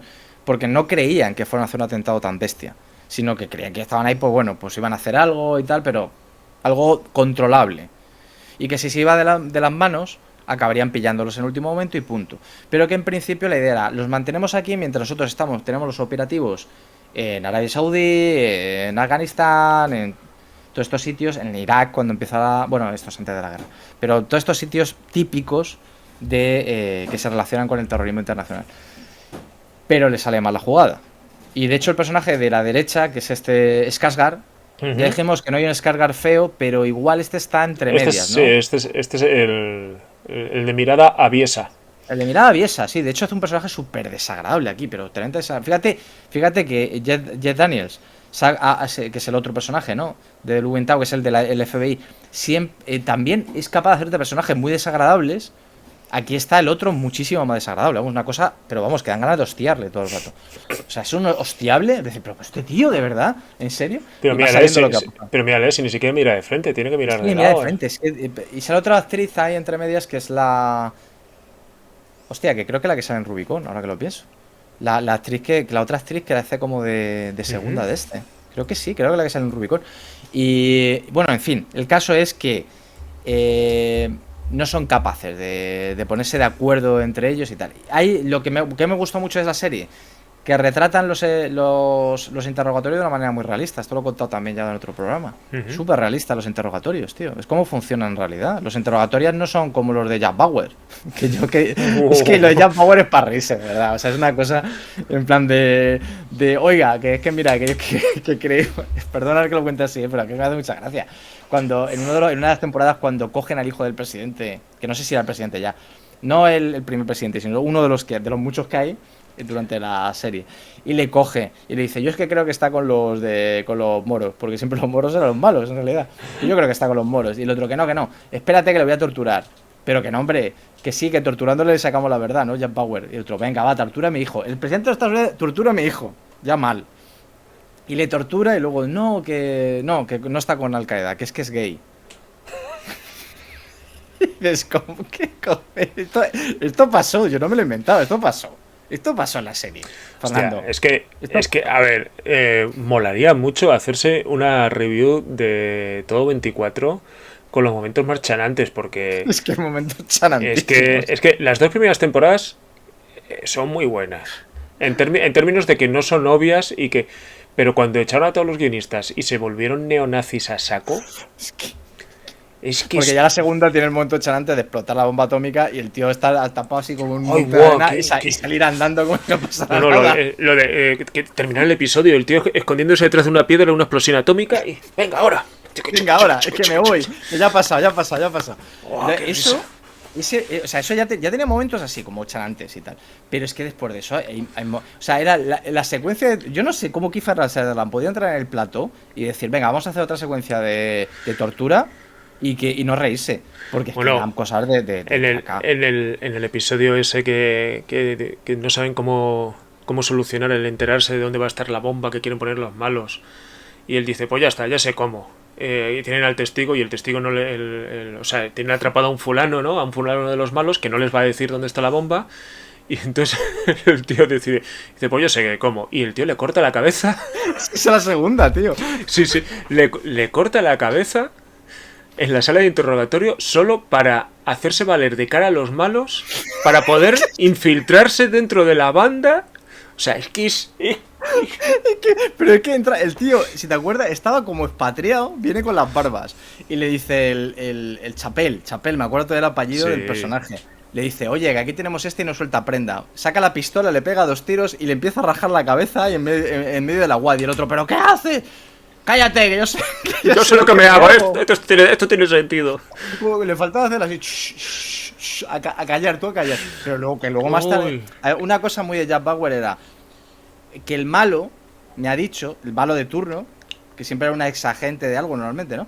El segundo malo, porque acuérdate, siempre había un malo primero, pero luego no, luego había, el de verdad estaba detrás. Me aparecía luego. El malo me ha dicho que como tú no te mates, destruye esto. Y dice, y siempre el jefe decía, o el que estaba por encima de Bauer decía, pero hombre, pero ¿cómo voy a hacer esto? Y Bauer decía, sacaba la pistola y decía, no, que lo tienes que hacer. Y el otro, pero no, que te vienes aquí y lo vas a hacer. Y o sea, daban su vida todo el rato. Pero ojo, que luego llegaba alguien que a Jack Bauer le importaba mucho y no sacaba la pistola, ¿eh? Intentaba resolverlo de otra manera. Y luego en la última temporada esa que hicieron por separado, que ya eran 12 horas, no eran 24. Claro, sí. La de Inglaterra. La de Inglaterra. Qué risa cuando coge y atrapa al malo o a la madre del malo, no sé qué rollo. La mala primera, que era la de la Catelyn Starr de Juego de Tronos. Y la coge y ya la tiene, o sea, no, ya está, ya se ha atrapado a la mala. Ya la tienes. Y coge y la tira por la ventana. Pero que incluso los buenos le dicen, ¿pero qué haces? Es lo contrario del espionaje, o sea, es como el tengo la fuente de información. Ya la he atrapado. ¿Qué hago con ella? La tiro por la ventana. Pero ¿a qué coño se le ocurre hacer eso? O sea, en una serie de un taradito que le dejan hacer lo que quiera. Un zumbao que le dejan hacer lo que quiera. Hostia, qué gracioso. Entonces, pues es justo lo contrario de Looming Tower. Pero también lo justo contrario a lo que vamos a hablar ahora, ¿no? Después de esto, que ya es un poco. A lo mejor el epítome de todo esto está en John le Carré. Yo he descubierto fan de John le Carré ya a la vejez de Iruelas, que diría uno, ¿no? O sea, quiero decir, un tío que yo. Porque yo creo que le confundió mucho con otros que hacían cosas parecidas. O sea, el John le Carré era como el bueno. Y luego estaba, por ejemplo, Tom Clancy. Es que Tom Clancy, el neonazi este loco de... Claro, entonces, y justo sale una época en la que los decía alguien que conocía lo del rollo de que era la época en que los bestsellers, aunque, a ver, John le Carré lleva escribiendo muchísimos más años, pero yo estoy hablando de los 80. Pero era cuando los bestsellers todavía eran buenas obras, es decir, con calidad literaria. Por ejemplo, El nombre de la rosa, yo creo que en España hay, de mi generación, vaya, pero de los padres de mi generación o de más o menos la franja de que tendrán ahora entre los 50 y... Bueno, mis padres son mucho más mayores, vaya, tienen 80, bueno, 80, pero quiero decir, de esa franja en la que creo que todas las casas de España tenían una copia del nombre de la rosa, aunque sea por el círculo de lectores.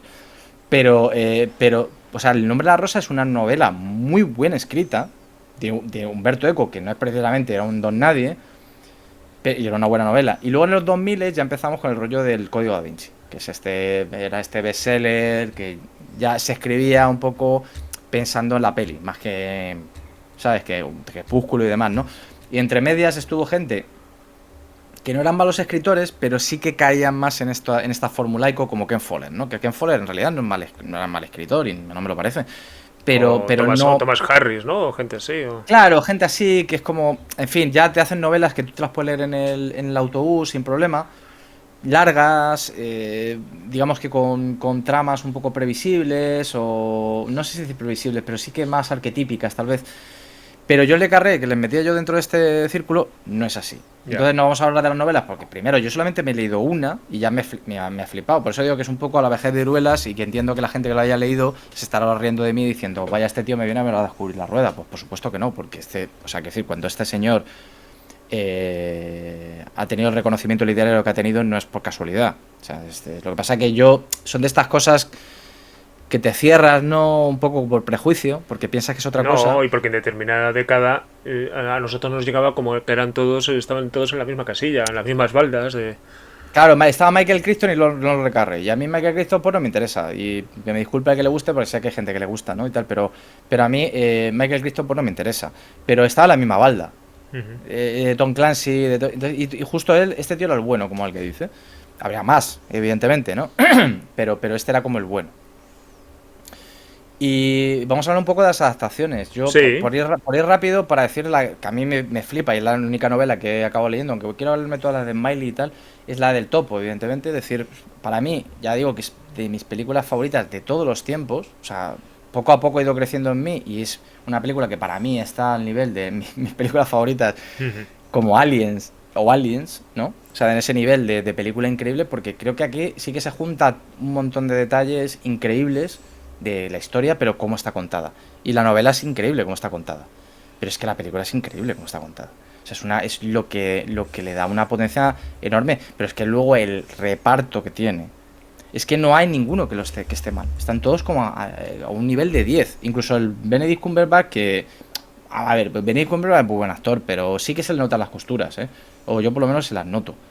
Pero a este señor, al Gary Oldman, o sea, el Gary Oldman aquí está. O sea, interpreta a alguien más joven que el verdadero Smiley, ¿no? El Smiley de las novelas. ujú. El Smiley de las novelas es más gordo, es más viejo. De hecho, se está retirando. Aquí no le ves que se esté retirando, no le ves que tenga 60 y pico años. Aquí le retiran. Pero en la novela está retirado. Es verdad que de manera obligatoria, pero está como retirado. En la novela de Tinker Tailor Soldier Spy está como retirado.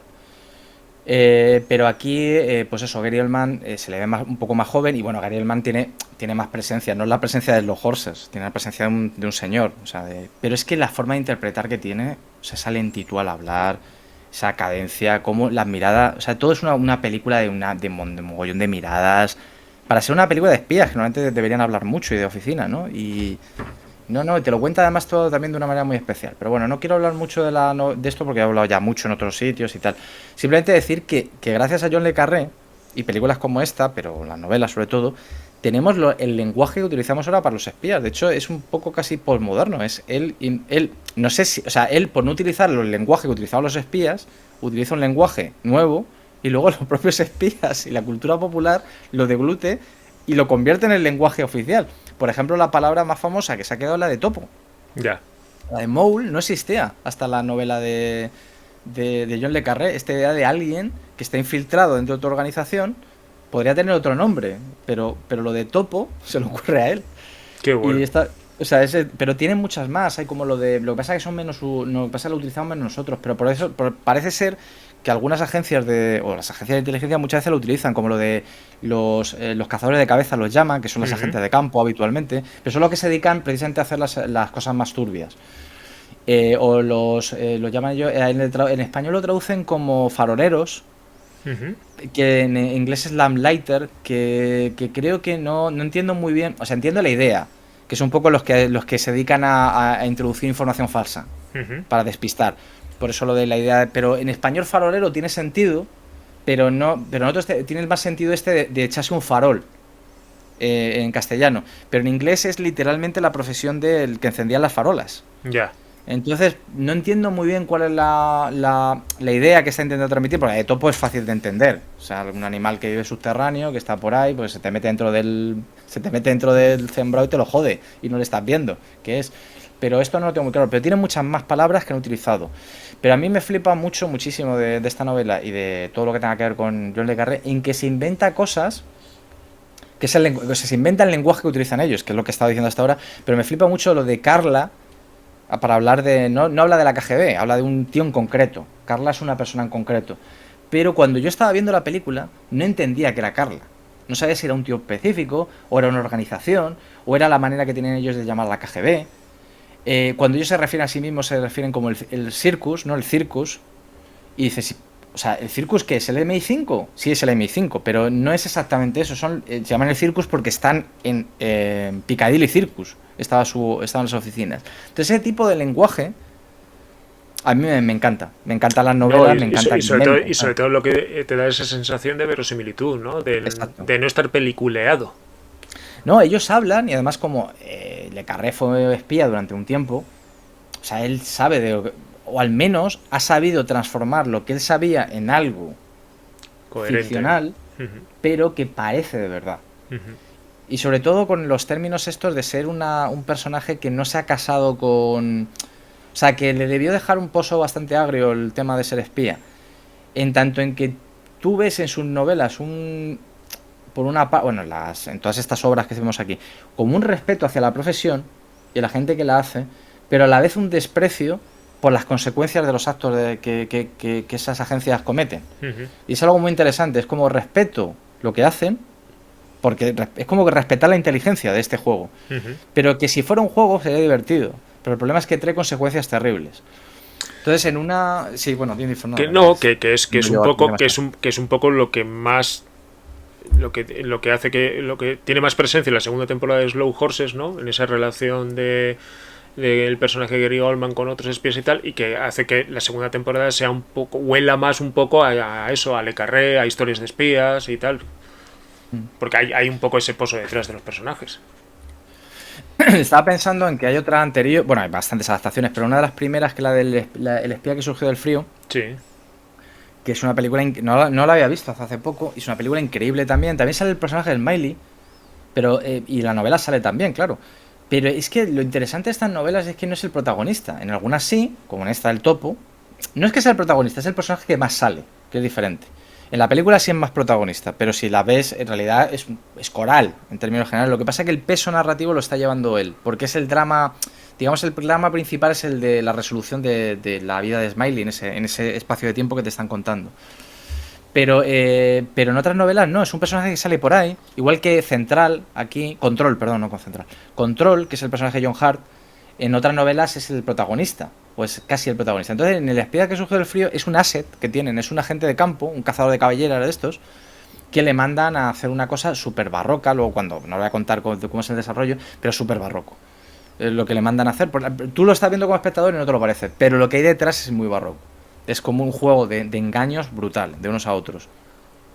Entonces, claro, lo que te pone sobre la mesa es esta manipulación que hay, este cambio de cromos constante entre la KGB y el MI5, en este caso, y al final, ¿quién paga el pato?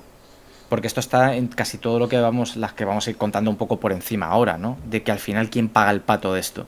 Y el que paga el pato de esto son esos assets que suelen coger las agencias, exprimirlos y luego tirarlos. Por eso decía que la comparación con el porno, aunque pueda parecer un poco exagerada por mi parte, no deja de tener cierta razón en cómo se manejan ambas cosas. Si formas parte de la industria, igual te protegen, pero si no formas parte de la industria, igual te escupen al día siguiente, y eso tiene consecuencias. Lo que pasa es que en el porno las consecuencias son diferentes, aquí las consecuencias pueden ser muy muy graves, ¿no? Puedes poner otras si quieres tú de las tuyas que tienes ahí, aunque creo que las hemos visto todos en general. Sí, aparte de que luego hablamos de esta, por ejemplo, la de Tinker Tailor Soldier Spy. Pues esta es una versión del 2009, era, ¿no? Por ahí más o menos. O el 2011. Un poquito más, 2011, sí, 2011. Pero, sí. Pero tiene una versión anterior de los años 70. Sí, con Alec Guinness. Con Alec Guinness. O luego, por ejemplo, que ambienta varias seguidas. Los Smiley y tal. O por ejemplo, esta, la chica del tambor, también hubo una versión muy conocida de principios de los 80, me parece que es. Sí, con Jane Fonda, me parece, ¿no? Creo que sí. Y... Era muy mala, por lo visto, salió muy mal. Claro, esta, por ejemplo, la dirige nuestro coreano favorito. El de Old Boy. El de Old Boy. Que yo nunca me acordaré el nombre. Vaya, es que yo siempre es que antes de decirlo mal, prefiero no decirlo. Porque... Claro, es que me pasa lo mismo, porque con Park Chan-wook todavía... No, sí, pero es Park Chan-wook, el de Old Boy. ¿Sí? Siempre lo digo bien Park Chan-wook. El que digo mal es el de Parásitos, ¿no? Es el que siempre digo yo mal. Que es Bo Yeon-hoo, creo que es. Exacto. Claro, Bo Yeon-hoo es el de Parásitos, Park Chan-wook es el de... Ostras, pues mira, me he acordado ahora. Y luego me podía estar acordando No me acuerdo, tío. Park Chan-wook, sí. Lo que pasa es que seguramente será Chu Park Won, ¿sabes? No algo así, porque Bueno, es el. en IMDb es Park Chan-wook. Y bueno, esta adaptación está cojonuda. Esta adaptación está muy bien. Esta sí que habla mucho de lo que decía esto de los assets, ¿no? De agencias de... Esto la comentamos también aquí no hace mucho, porque yo la vi y me gustó también. Me gustó bastante, vaya. Está muy, muy, muy bien. Tienes aquí a Michael Shannon haciendo de... Aquí la agencia de inteligencia los servicios de inteligencia de Israel, que ahora mismo se me ha olvidado el nombre, vaya, luego se me acordará. Si alguien del chat, sobre todo Alberto, que es como muy letrado también, si se acuerda de cómo se llama el servicio de inteligencia del Mossad, no me he venido. Eso, ahí está. Ahora me ha venido, ahora me he acordado. Ahora me ha venido tu cara, Mossad. Lo ha puesto Alberto. Pues, claro, sí, entonces el Mossad sí que creo que es para el Mossad exactamente, pero no sé si lo nombran, porque también juegan un poco siempre con esta ambigüedad de agencia secreta y tal. Entonces aquí la cuestión es que intentan detener a células terroristas palestinas y para ello engañan de alguna manera, porque es un engaño básicamente, lo que le hacen a Florence Pugh, que es una aspirante actriz, digamos, ¿no? Que está en estos lo que decías antes de los círculos así un poco más rojeras británicos, ¿no? Y aspirante actriz y aspirante activista. Exacto, porque ella hace un retrato un poco cínico, ¿no? Porque es verdad que eso sí que se le puede acusar a John le Carré de ser un cínico en términos generales. A lo mejor aquí con razón, por su experiencia vital. Pero es un poco el cinismo de esta, un poco como esta chica quiere ser activista, no o sea, como un deseo, más que como una oportunidad de cambio, y te lo voy a demostrar también porque ella va a ser capaz de venderse a lo largo de la historia, pero sí que hace un retrato muy bueno, por lo menos Park Chan-wook hace un retrato muy bueno del personaje, en plan de con las dudas y las dobleces y demás, porque aquí lo que hay es mucho dolor. No, pero fuera un poco de broma, pero es cierto, hay mucho dolor porque Shannon es el personaje un poco de Smiley, es un tío que, porque John le Carré no defendía a Smiley, en el topo es un personaje que más o menos quieres a Gary Oldman, pero Gary Oldman no es un buen tipo, y de hecho no es un buen tipo, aunque el final del topo, cuando él se sienta con esta música, que a mí me flipa el final del topo, con la canción de Lemer interpretada por Julio Iglesias, o sea, eso es una genialidad. O sea, porque no es Lemer, no, es Lemer interpretado por Julio Iglesias, que es lo que le da el tono canalla a esa canción, que le queda tan bien. O sea, eso es que por eso es buenísimo ese final. Y tú vas viéndole él cómo acaba, él sentándose en la mesa de control y aplaudiendo la banda sonora, o sea, que es la música, ¿no? Que es diegética, no es unos aplausos extradiegéticos. Pero o sea, le ves esa sonrisa de me he salido con la mía, ¿no? En realidad. Y ahora soy el puto jefe.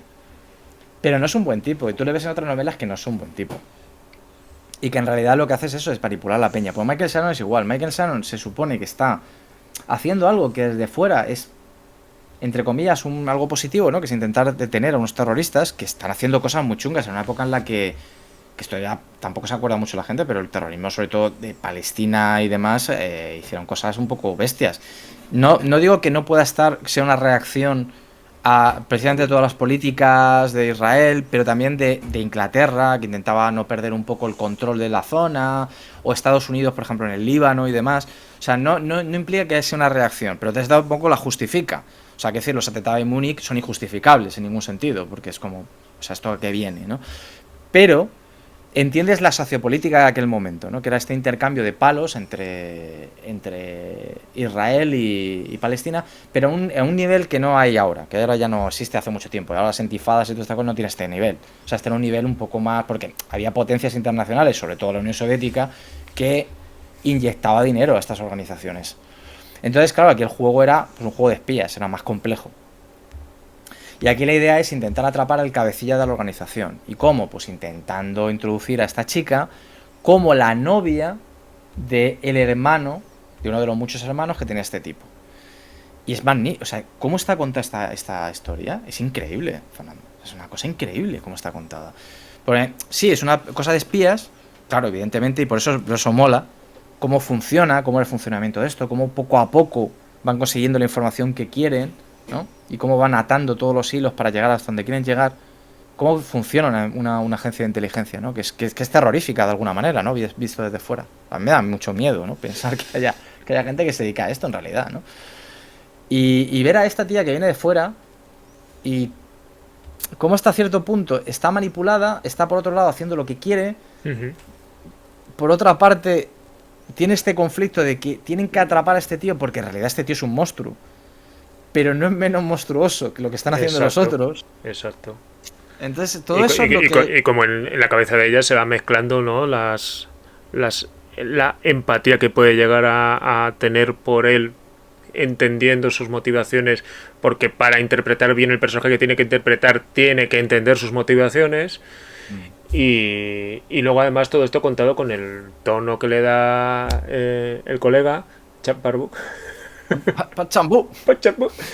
que hace una cosa muy guapa, que ya lo hizo cuando hizo Stoker en Estados Unidos, ¿no? Con las cosas que ha hecho, y es no dejar de lado ese gusto coreano por el melodrama. Sí, sí, sí, bueno, sí, sí, claro. Que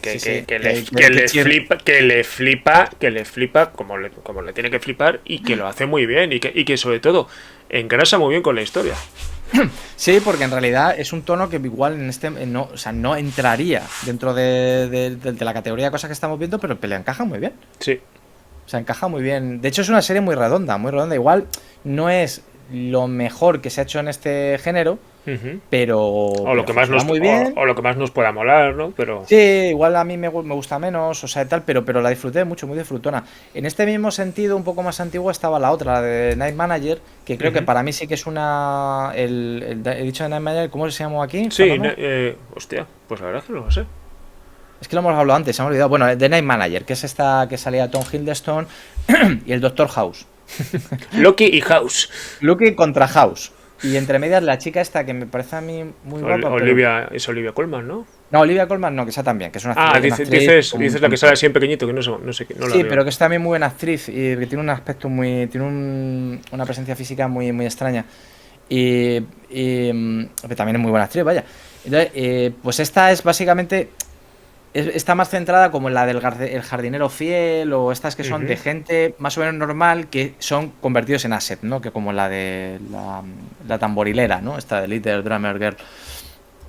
Es un poco más esa historia, ¿no? La de alguien que llega a una agencia de fuera y te obligan, por algún motivo, a... No te obligan.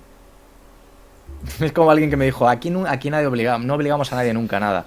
Ya, bueno, sí, una cosa es que no obligamos a nadie nunca a nada, pero otra cosa es que tus acciones, lo que te están sugiriendo es que lo hagas. Uh-huh. Entonces aquí más o menos pasa eso y Tom Hiddleston lo que intentan es desmontar una trama de ventas de armas, que es aquí el que trafica con armas es House, vaya, es el villano, vamos a decir, pero como siempre, muchas dobleces. Aquí igual la parte que tiene que ver con la relación romántica bastante previsible entre la chica del malo y el Night Manager es lo que menos me gusta, porque creo que es evidente que va a pasar desde el principio. No digo que la novela no pase, igual sí, pero novela es más convencional o más lejos de las cosas que nos pueden molar a nosotros de ese tipo de historia. Exacto, porque además carga mucho las tintas en ese sentido y al final parece que se está convirtiendo, en lugar de hablar de lo macro, a través de lo micro, que es lo que habitualmente hace John le Carré, ¿no? De hablarte de algo político que está sucediendo fuera con estos personajes que parecen todos unos... Son todos unos desgraciados en realidad, en el doble sentido de la expresión. Aquí se acaba pareciendo que es un showdown, ¿no? De esto, un enfrentamiento entre el Night Manager y el Doctor House. Y es como, mira, no, a mí no me interesa por la chica, ¿no? Me parece que el fondo es eso, ¿no? Cuando en realidad esta gente es tan cínica que no, lo del amor siempre queda fuera. Del Topo, por ejemplo, está muy bien contado la relación que tiene nuestro amigo Mad Max. No, se me ha olvidado el nombre ahora, Tom Hardy con... Max Rokatansky. Max Rokatansky, con el personaje que hace, que lo hace... O sea, qué bien el personaje que hace en el Topo. Es que qué bien está ese tío ahí. Con esta chica... Tom Hardy cuando hace algo mal, me cago en la leche. No sé. Es que no sé, son de esa gente que también tiene un poco... Igual le lastra un poco su físico, pero o su aspecto físico, la cara, ¿no? Sobre todo ahora que está súper mazado hace mucho tiempo. Pero ahí, que todavía no está tan mazado... No sé, pero nunca me ha parecido nada mal. Igual Bane, ¿no? Pero porque no se le entendía. No, Star Trek Nemesis. Hombre, todo el mundo tiene un pasado. Cuando hacía de Picard joven, ¿no? Del clon de Picard. Hay que ver Locke para ver lo que es un tour de force de interpretación de Tom Hardy. Ya te digo. ¿Lo has visto Locke, no? Sí. Increíble esa peli, ¿eh? Increíble. Tiene una cosa muy curiosa, que el tío que está todo el rato con los mocos es porque está constipado de verdad. O sea, es que tenía fiebre mientras estaba interpretando, una cosa como... No sé, cosa de estas que mola saber, ¿no? Bueno, pues está igual, ¿no? Un poco de assets que acaban mal. El jardinero fiel es más o menos lo mismo, pero está cantado desde otro punto de vista. También muy buena peli, El jardinero fiel, ¿eh? Aunque una película muy, muy bonita, se puede decir bonita, eso, ¿no? Pero ahí sí que plantean más un juego de David contra Goliat, aunque David sabe que al final se va a tener que pegar un tiro en la cabeza. Que eso es una cosa interesante. Porque las películas de David contra Goliat normalmente en Estados Unidos sabes que son cosas como Erin Brockovich, por mucho que nos guste el amigo Soderbergh, ¿no? O demás. Es esta idea de que alguien pequeño, si se esfuerza, puede ganar una multinacional, ¿no? Con la ley en la mano, que esa es la idea. Y eso en la realidad a veces pasa, pero no es un ejemplo, o sea, no suele ser lo normal al final. Es más normal lo que pasa que es una historia de David contra Goliat también, la de Insider, de Michael Mann, pero que acaba al final, el Insider acaba trabajando en un instituto. Lo que pasa que Michael Mann nos regala la idea de que él en el instituto es más feliz enseñando química que ganando un montón de dinero y haciendo tabaco, ¿no? Y matando a gente por culpa del tabaco, ¿no? Pero bueno, básicamente en las de Ron Le Carré, el David contra Goliat no gana Goliat, ¿eh? O sea, le puedes hacer daño en el pie y a Goliat le molesta un rato, pero al final tal. Y luego una cosa que tiene, que es muy cínica, que es algo que no está aquí, que es el hombre más buscado, que es otra también de este estilo, también otra de Le Carré, ambientación, que es la última que hizo Philip Seymour Hoffman antes de morir, parece ser. Ajá. No la última que se estrenó, pero sí la última peli que hizo. Pero la última que se estrenó fue la de Los Juegos del Hambre. Una de Los Juegos del Hambre que sale. Pero sí que la última que grabó, que fue esta del hombre más buscado, ahí está, es otra vez, es algo parecido, también es en la agencia alemana de inteligencia, no sé el nombre de la agencia alemana de inteligencia, que intentan proteger a un tipo que parece que se ha cambiado de bando y que tiene un hermano que es terrorista. Entonces las agencias extranjeras le quieren trincar y le quieren matar, pero él le protege e intentan a través de una chica de la que se ha enamorado y tal, o sea, eso mola mucho porque es otra vez la manipulación total a través de los sentimientos, intentan que este tipo les venda a su hermano. Y la historia está muy bien, es cojonuda también, es una cosa de estas de tensión de este último momento. Pero ahí aparece lo que decía un poco Lon Le Carré, dice, a mí el MI5 mala gente. Dice, pero peor todavía siempre los estadounidenses. Entonces, para él como que la CIA o las agencias americanas siempre para él eran lo peor. O sea, no sé cómo sería el juego que jugaban esta gente en la Guerra Fría, pero debía ser que los estadounidenses eran los más sucios en ese sentido, por lo menos en Occidente. Claro, la KGB yo no me quiero imaginar también, que la KGB jugar limpio poco. Pero que parece ser que los estadounidenses tenían un poco este complejo Jack Bauer, ¿no? De llego a un sitio y me da igual lo que te estás haciendo tú. Al final se va a hacer como yo diga. Se va a hacer como yo diga, o mejor, te voy a hacer pensar que se va a hacer como tú dices, pero en el último minuto va a ser que no. Y aquí a la que hace la gente estadounidense es Robin Bright, que está como siempre, pues otra mujer que dices, esta también ha hecho algo mal. Hombre, pues igual Wonder Woman, que tampoco tenía mucho, no se esfuerza mucho, pero cuando se esfuerza un poco es una actriz muy, muy, muy sólida, ¿no? Y aquí pues además también igual tiene este aspecto físico, aparte de que se trata de estas actrices que yo creo que todos los de nuestra generación de algún modo nos ha gustado, ¿no? Porque es una y no digo por la princesa prometida, pero es que la princesa prometida está muy guapa, pero que en general es como que muy atractiva, ¿no? Para nuestra generación. Pero es que es guapa y se hace mayor y sigue estando guapa y sigue cada vez más guapa. Pero que tiene este rollo como de elegante también, claro, ¿no? Como le pasa a Cate Blanchett, ¿no? Que tiene como un halo de elegancia por el aspecto físico que tiene, o no sé, o por la forma de la cadencia de hablar, o el estilo. La presencia y... Pero tiene una presencia increíble. Entonces, claro, aquí tiene una presencia como pues eso, de agente de inteligencia que te da un poco de preocupación, te preocupa, ¿no? Porque es como que te fascina y a la vez dices, esta tía no puede ser trigo limpio. No, exacto. Algo chungo tiene que haber. Claro, claro. Entonces, bueno, ¿qué más tenemos por ahí, Fernando? De aquí de Le Carré, un Pues de poco por las hacer que teníamos aquí más apartadas, pues yo creo que no tenemos ninguna The más. Night Manager creo que se sigue poder viendo en Prime, porque creo que era de Prime. En My Manager es de Prime, La chica del tambor creo que es de HBO. Se puede ver en HBO, sí. No sé si era HBO, pero se puede ver en Lo HBO, sí. pasa que ese es un tema, porque como HBO están ahora desapareciendo las cosas poco a poco, algunas A lo anunciadas y mejor... otras no, a lo mejor ahora es complicado, pero El infiltrado se llamó The Night Manager. O sea, el The Night Manager se llamó El Infiltrado, macho, en España. se Vaya llamó El nombre más Infiltrado. genérico. ¿En Vaya nombre serio? más genérico. Sí, sí. Sí, sí. No, sí, La chica del tambor sigue pudiéndose ver en HBO. Vale. Y El jardinero fiel. Jardinero Fiel yo la vi, no estaba en ninguna cuando yo la vi. O sea, que no sé si ahora estará. Sastre de Panamá tampoco. La Casa Rusia, que no la he visto. La No casa es la de la rusa. que más me interese, La pero casa está en. Rusia es un poco chunga, Claro, es que esa es muy chunga. Esa está en. Y además con Sean Connery hay un poco mal, ¿no? La Casa Rusia está en Filming, por ejemplo. Y El luego de Looking sastre. Glass, El espejo de No. los espías, que con Anthony Hopkins, que esta no la he visto. Llamada por el muerto, y esta tampoco son de las más raras estas. Y luego El espía que surgió del frío, que esta sí también se puede ver, creo que en Filming. Esa está en filming, ¿verdad? Sí, creo que sí. Y que esa es la magnífica, vaya, o sea, es una cosa increíble. Increíble. Yo pensaba que tenía más, por este rollo de pensar que. No, lo que pasa Que es que fuera. hay como dos o tres. Sí, esta sigue estando en filming. Hay como dos o tres que yo creo que incluso se han hecho varias adaptaciones. O son sobre las que siempre se ha dado vueltas suyas, ¿no? Pues La chica del tambor, Sí. la del topo, etcétera. El espía que surgió del frío, solo hay una, ¿verdad? Solo hay una versión. Que sí, esta que yo sepa solo hay una. Sí, la de Martin Reed. Sí, sí. Eh, pero vamos, cualquiera de estos vuelven a estrenar más. Sí. Estaba viendo yo aquí lo de que tenía. Debió colaborar en el Sastre de Panamá en el guión. Aparte de que. O sea, quiero decir. ¿En el sastre de Panamá? Sí, aparte de que sea la novela suya, debió colaborar con John Burman por aquí. O sea, está como acreditado, parece ser, con John Burman y Andrew Davis. Que tres nombres tochos, ¿eh? O sea, Sí. sí, sí. O sea, que.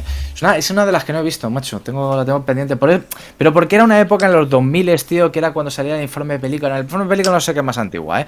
Pero que era esa época, macho, en la que daba una impresión de que todas estas pelis eran chungas, ¿sabes? Claro, a ver, y el casting, la Claro. forma de promocionarla, claro. A ver, a mí me pasa lo mismo, yo no la vi por los mismos motivos. Ahora reflexionando, sabiendo que es de John Burman, dices, hostia, pues a lo mejor había que echarle había que Claro, echarle y un es tiento. que yo solamente me echo muy para atrás que sale el del escándalo, ¿cómo Sí, se llama este? joder. Pierre Brosnan. Sale Pierce Pierre Brosnan. Brosnan, pero es que encima todas las imágenes promocionales son con él, como con la pierna medio abierta, así, con esas posturas Que no sabes hasta qué de. punto había una imposición de que fuera una más de Pierce Brosnan. Claro, entonces es como, y además que esa época, yo no sé, pues, es que está clarísimo que era una cosa suya, que era un rollo de, no, a mí me tienes que meter en películas en las que tengo que parecer muy sexy. Entonces, como, joder, menos mal que ya aparece con la edad, bueno, no Joder, la ha con perdido la... del todo, pero, No, pero ha en fin, mejorado, ha ahora... mejorado, vamos, ahora no me digas tú. El otro día echaban en la sexta esta de Thomas Crow, ¿no? Madre mía, qué asco de peli, por Dios. Que lo único que, o sea, que ya hablamos aquí, que lo único bueno es el final. Pero La él, secuencia él, o final. sea, qué asco él, no tanto más tierna, no, porque más tierna, bueno, lo hace lo que como buenamente sabe. Pero qué peli, qué mensaje de fondo, qué personaje más desagradable, ¿por qué bebe así? Decía yo, que bebe raro, pero es que lo hacen todas, pero bebe raro, no sé por qué bebe raro. Bueno, entonces, pues nada, y volviendo ya para cerrar las Slow Horses, ¿no? Ujú. Que un poco como recomendación así para el que haya estado siguiendo, que ya entenderá que lo recomendamos, pero que Gary Oldman, top, ¿no, Fernando? Gary Aquí. Oldman top, la serie tiene lo bueno, porque es una serie de Apple, se vende como un original de Apple, pero no tenemos que olvidar que es una producción 100% británica, BBC, con todos los estilemas de las producciones, para bien, ¿eh? Para bien. Sí, sí. Pocos episodios, todo magro, y sobre todo cuando termina una temporada que te ha gustado mucho, ¿qué te ofrecen? El tráiler de la siguiente, porque no pierden el tiempo. Es una serie que desde el día 1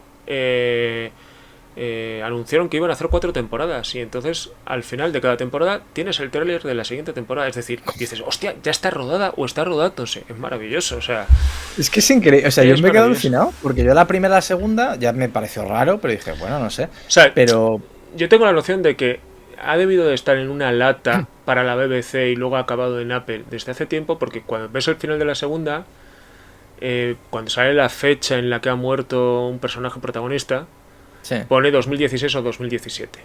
sí, Y ostras. entonces, claro, entonces te da que pensar que hasta qué punto realmente rodaron, a lo mejor han rodado las 4 temporadas y están ya enlatadas desde hace tiempo. Cuando, No me cuando, extrañaría. cuando ves el tráiler de la tercera, sí que me da la sensación de que Gary Oldman está un poco más mayorcete que con respecto a la segunda. Entonces, a lo mejor hicieron las dos, luego han ido rodando la tres, O pero cachos tenían y no la tenían terminada del a saber, no sé todo. exactamente cómo ha sido la producción de la serie, pero yo solo digo que como espectador es una gozada que terminas de ver una temporada, sobre todo una así que la disfrutas tanto que se te pasa rápido volando y cuando llega el final dices, joder, ahora esperar a que Pero rueden otra y resulta que la tienen ya rodada. ya la tienen, o sea, que antes de que termine el año ya la estrenan, o sea, que es que es... Y está, hay una cosa muy, también muy divertida. Bueno, no sé lo que hablamos, ¿no? ¿Hasta qué punto Gary Oldman está comprometido con la serie? Porque parece que tiene un compromiso de hierro, porque tú le ves que en las promociones Sí. hace las promociones de Apple y sale él hablando y no sé qué, No, y dices, ¿qué al este tío parecer esto? está muy comprometido. Es una serie que, que le está dando el... Porque primero es el debut de Gary Oldman en televisión, Sí, sí, claro, que la se dice primera que pronto. Pero es que es sepamos, la no han primera, hecho. pero es que es la primera y la última, porque ha anunciado que va a ser su último papel, que se retira con la serie. ¿Qué dices? No sabía yo que se Sí, retiraba. se retira Oh, con la serie. Termina Slow Horses y se retira. Es su pues último personaje. bueno, por una parte también hay que retirarse cuando se puede. Por otra da pena, porque este tío es un monstruo, vaya, de la Sí, sí. interpretación. Actores ingleses Que, que que a saber si es un retiro en plan Jim Hammond de yo ahora lo que quiero de, es de verdad. de verdad, de retirarse de verdad, o es un retiro de esos, pues como los que dicen muchos, dicen, no, no, yo no voy a hacer búsqueda activa de proyectos. Otra cosa es que llegue a mi casa al buzón un guión muy chulo de alguien con quien me molaría hacer algo y de repente haga una peli cada 2 años. Sí, como el Daniel de Luis, que subía, Claro, ¿no? Cuando se flipaba un poco, aunque yo creo que ya no vuelve a decir esas cosas. Pero el momento de, no, no, yo ya me retiro a hacer zapatos, que es verdad que se fue a hacer zapatos, pero que tampoco le hizo mucho esas cosas al volver luego a hacer alguna película claro. un poco Entonces, regulera, bueno, igual. habrá que ver, habrá que ver. Habrá que Pero ver, sí, pero bueno, en fin, recomendamos a los que os gusten los espías ver esto y a los que no también. Porque es interesante. Tiene Apple, lo que hablamos, ¿no? De las mejores series que hemos visto este año, casi todas HBO uh-huh. y Apple TV, Pues curiosamente. Apple TV a ver, sí, a ver, Apple TV tiene un tema y es que las cosas que están bien están muy bien y todavía Apple TV está, digo todavía como si fuera a crecer a más, ya veremos, porque lo Ya, tiene ya, porque complicado, tampoco no tiene por qué para nada, vaya. O sea. lo tiene complicado. Eh, que es cierto que da la sensación de que las cosas que están hechas ahí están hechas con mucho mimo, como que se les da el dinero que hace falta a la gente, porque por cada Slow Horses, pues luego tienes un Ted Lasso, o sea, Ya, pero hay pasta ahí en esa serie. claro, hay pasta. Sí, otra cosa no, pero Apple tiene pasta. Otra cosa es que le siga compensando esta inversión a fondo perdido cuando realmente no se está reflejando en suscripciones ni en... Porque es que tampoco, el catálogo tampoco es para volverse loco. O sea, Es muy complicado, es muy no, complicado. no. Pero Pero bueno, bueno, ahora mismo en el punto en el que estamos y en esta burbuja en la que pues tanto a creadores de contenido y creadores de ficción es muy guay que haya tantas plataformas en juego y a los espectadores, aunque a veces es un poco agobiante, pues es cierto que dices, hostia, pues qué guay, ¿no? Hay muchas cosas guays entre las que elegir, hay muchas cosas, es decir, yo creo que los listados de las mejores cosas del año, pues en el nuestro hay mucha cosa de HBO, hay cosas de Apple y alguna de otros sitios, ¿no? sí. Eh, pero es que al final para todos los gustos hay un montón de opciones, es decir, y opciones muy competentes y opciones muy guays. Sí, un poco para lo que nos gusta a nosotros ha sido que este año, pues eso, HBO como el resurgir, aunque siempre todos los años se cuela cosas de HBO porque siempre hacen cosas guays. Pero es que este año ha sido casi todas de HBO porque es que han sido las mejores series, casi las de HBO. Y luego, pues eso, y luego estas tenían Severance, que nos ha gustado todo mucho. Uh-huh. Los Horses en un nivel menor, pero de entretenimiento muy alto, pero de así como Claro, cosa que te diga algo más, yo qué claro, sé, pues no. Pero bueno, Menor por ese sentido, porque al final también todos tenemos este rollo de que algo tiene que venir para hacer, ¿no? Como un punch ahí, como de sí que agitar. parece que como si no es trascendente en algún sentido, no tal. Claro. Pero bueno, si lo comparo con algo que no es trascendente, como sería, por ejemplo, lo de lo que hace David Simon, Ujú. pues no es ese nivel, por ejemplo. Claro. ¿Sabes? En ese sentido, no tanto como Severan porque me rompe la cabeza, porque no sé qué, o de Rehearsal por los mismos motivos. Ujú.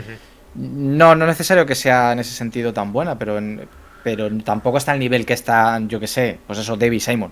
Está Ujú. clarísimo. Pero bueno, pocos están al nivel de David Simon y compañía. Pero dentro del nivel que puede tener una serie de este tipo, es un nivel alto. Y es disfrutona como ella sola. Claro, y eso ya es muy valorable. Por eso estamos hablando de ella también. Y por eso nos hemos dedicado a hacer un repaso a cosas de espías. Precisamente por esta. Y hemos Que hablado más veces dice, de Slow Horses. que dice Silver Thanatos que dice que la ausencia de Austin Power en el listado. Ah, bueno, claro, sí, claro, pero es que pero como me parece al principio, es que Austin Powell entra dentro de la categoría de James Bond. Entonces no es una espía James Bond. Es una parodia de James Bond como el. Hay ¿Cómo se? un, hay El un, Larry. hay un, ¿cómo? No, como la parodia este que hicieron hace muchos años. El James Coburn, ¿no? El Larry Flint este o algo así. Que era también una saga de películas, una parodia de James Bond. No me acuerdo, macho. En los años 70, sí. Hay una cosa sobre esto de Austin Powell que lo dice, hay un vídeo de William. Buah, de verdad se me ha olvidado cómo se dice el canal este que sigo yo. Bueno, porque estoy cansado, ya no me acuerdo los nombres. Pero hay un vídeo sobre Austin Powell, la trilogía, que Ujú. habla mucho de. O sea, que hace una comparación de la trilogía con lo que ha pasado con el cine contemporáneo. Y es bastante divertido, en plan de empezar con la parodia, luego la autorreferencia y finalmente como un guiño posmoderno que no tiene ni siquiera sentido para la propia continuidad de la franquicia. Y hace un juego con eso y otros tipos de películas y es muy inteligente. Patrick H. William, que es el Ujú. canal este que te paso yo también a veces a Sí. ti cosas de. Pues dice cosas también, mola. Lo de Spider-Man, por ejemplo, estaba guay. Estaba muy guay. Hizo hace poco un vídeo de las películas, la quintesencia de los años 80. Era Ujú. como la película que podría ser, solo se podría haber hecho en esa época. Pues te querrás creer que no me acuerdo cuál era. Pero del top 8, o sea, top 10, que a partir de ahí era como, de todas las que tal, he cogido estas, ¿no? Un proceso de elección, o sea, un poco coñero todo, ¿no? También tampoco se lo tomaba tan en serio. Pero efectivamente estaba, como no, como tiene que ser además, la de Electric Boogaloo, ¿no? Es que, tío, esa Solo película. se pudo hacer en esa época. De hecho, es la única película de casi todas las que venían, de todas las que sale, es la única película que no cumplía la categoría de película pro Reagan, como el que dice. Porque es la única que no habla de héroes individuales que se sobreponen ante todo, o sea, el héroe de Reagan. No, no, es de una colectividad que se enfrenta contra el poder para que no tiren un centro, una casa ocupa, básicamente, donde se ponen allá a bailar. Y bueno, en fin, o sea, pero había más, no me acuerdo cuál fue al final la que era como tal, pero no era lo típico, ¿eh? No era Flashdance ni. Togan estaba entre ellas, Ujú. pero no me acuerdo cuál era. Rocky 3 creo que fue. Creo que fue Rocky 3. Y tenía todo el sentido del mundo, o sea, está muy bien explicado y tal. A ver, insisto, o sea, que el tío es consciente y en el vídeo te lo hace patente que es un poco de coña lo que está Ujú. haciendo. Pero es gracioso ver cómo va en un vídeo de 1 hora y pico desgranando un montón de cosas, calificándolas por ítems súper raros, en plan de, pues esta 5 puntos, esta 3, pues no sé qué. Y es gracioso porque es esto, este film, que es verdad que en realidad no se podían haber hecho en otra época. No Ujú. tiene sentido. Sobre todo esta de Electric Boogaloo, hostia, eso no me jodas, eso. O sea, eso ni, vamos, eso sí que ya no se hacen películas así. Es que ni en su época se hacían películas así. Hostia. Bueno, pues nada, Bueno, oye, nos ha alargado mogollón. Dice Alberto, espía como puedas. Eso hemos hablado al principio de espía como puedas. sí, hombre. Un poquito, así por encima y tal, de nuestro amigo Dan Aykroyd y Chevy Chase. Que no sé cómo, acabarían a hostias, imagino, ¿no? O muy drogados, Hombre, o más cosas. todo el mundo ha acabado este con Chevy Chase. Es que con Chevy Chase yo creo que, o sea, tiene que ser un Nadie. pieza No, no, es un gilipollas. Hay por ahí bastantes artículos que increíble. reflejan todo. No, aparte de que él lo sabe y lo mejor de todo es que dice, ya, es que soy así. Ya está, no voy a cambiar. Ya, bueno, ya ha hecho su vida, ya con los royalties, imagino, de los Lampoons y compañía, yo creo que con eso ya. Pero De bueno, hecho en la peli de Community no va a volver, o sea. eso no, es que creo que ni ellos se quieren Nah, relacionarse con él. Es que nada, hay nada. mucho, es que hay vídeos de presentaciones en las que está él y es que se ponen a parir ahí en directo. Que sí, que O sí, sea, que es que sí, es que sí. como, es una cosa de locos, es como enfermizo. Pero bueno, ¿esto qué es? Bueno, pues nada, Fernando, nos vamos. Nos hemos alargado mucho, también aprovechando que nos gustaba el tema, yo creo. Y yo Ujú. que le doy mucho a la mojada, ¿no? Que es una cosa que. A la húmeda, a la húmeda. A la A la húmeda. mojada, digo yo, también yo tela. Le doy mucho a la húmeda. Bueno, pues en la semana que viene veremos si cambiamos el horario o si esto lo mantienen o qué pasa. Porque yo la semana que viene, creo que por la tarde igual no puedo estar. Entonces, Ujú. tener buena semana, vemos qué Igualmente, hacemos y nos vemos. adiós. Adiós.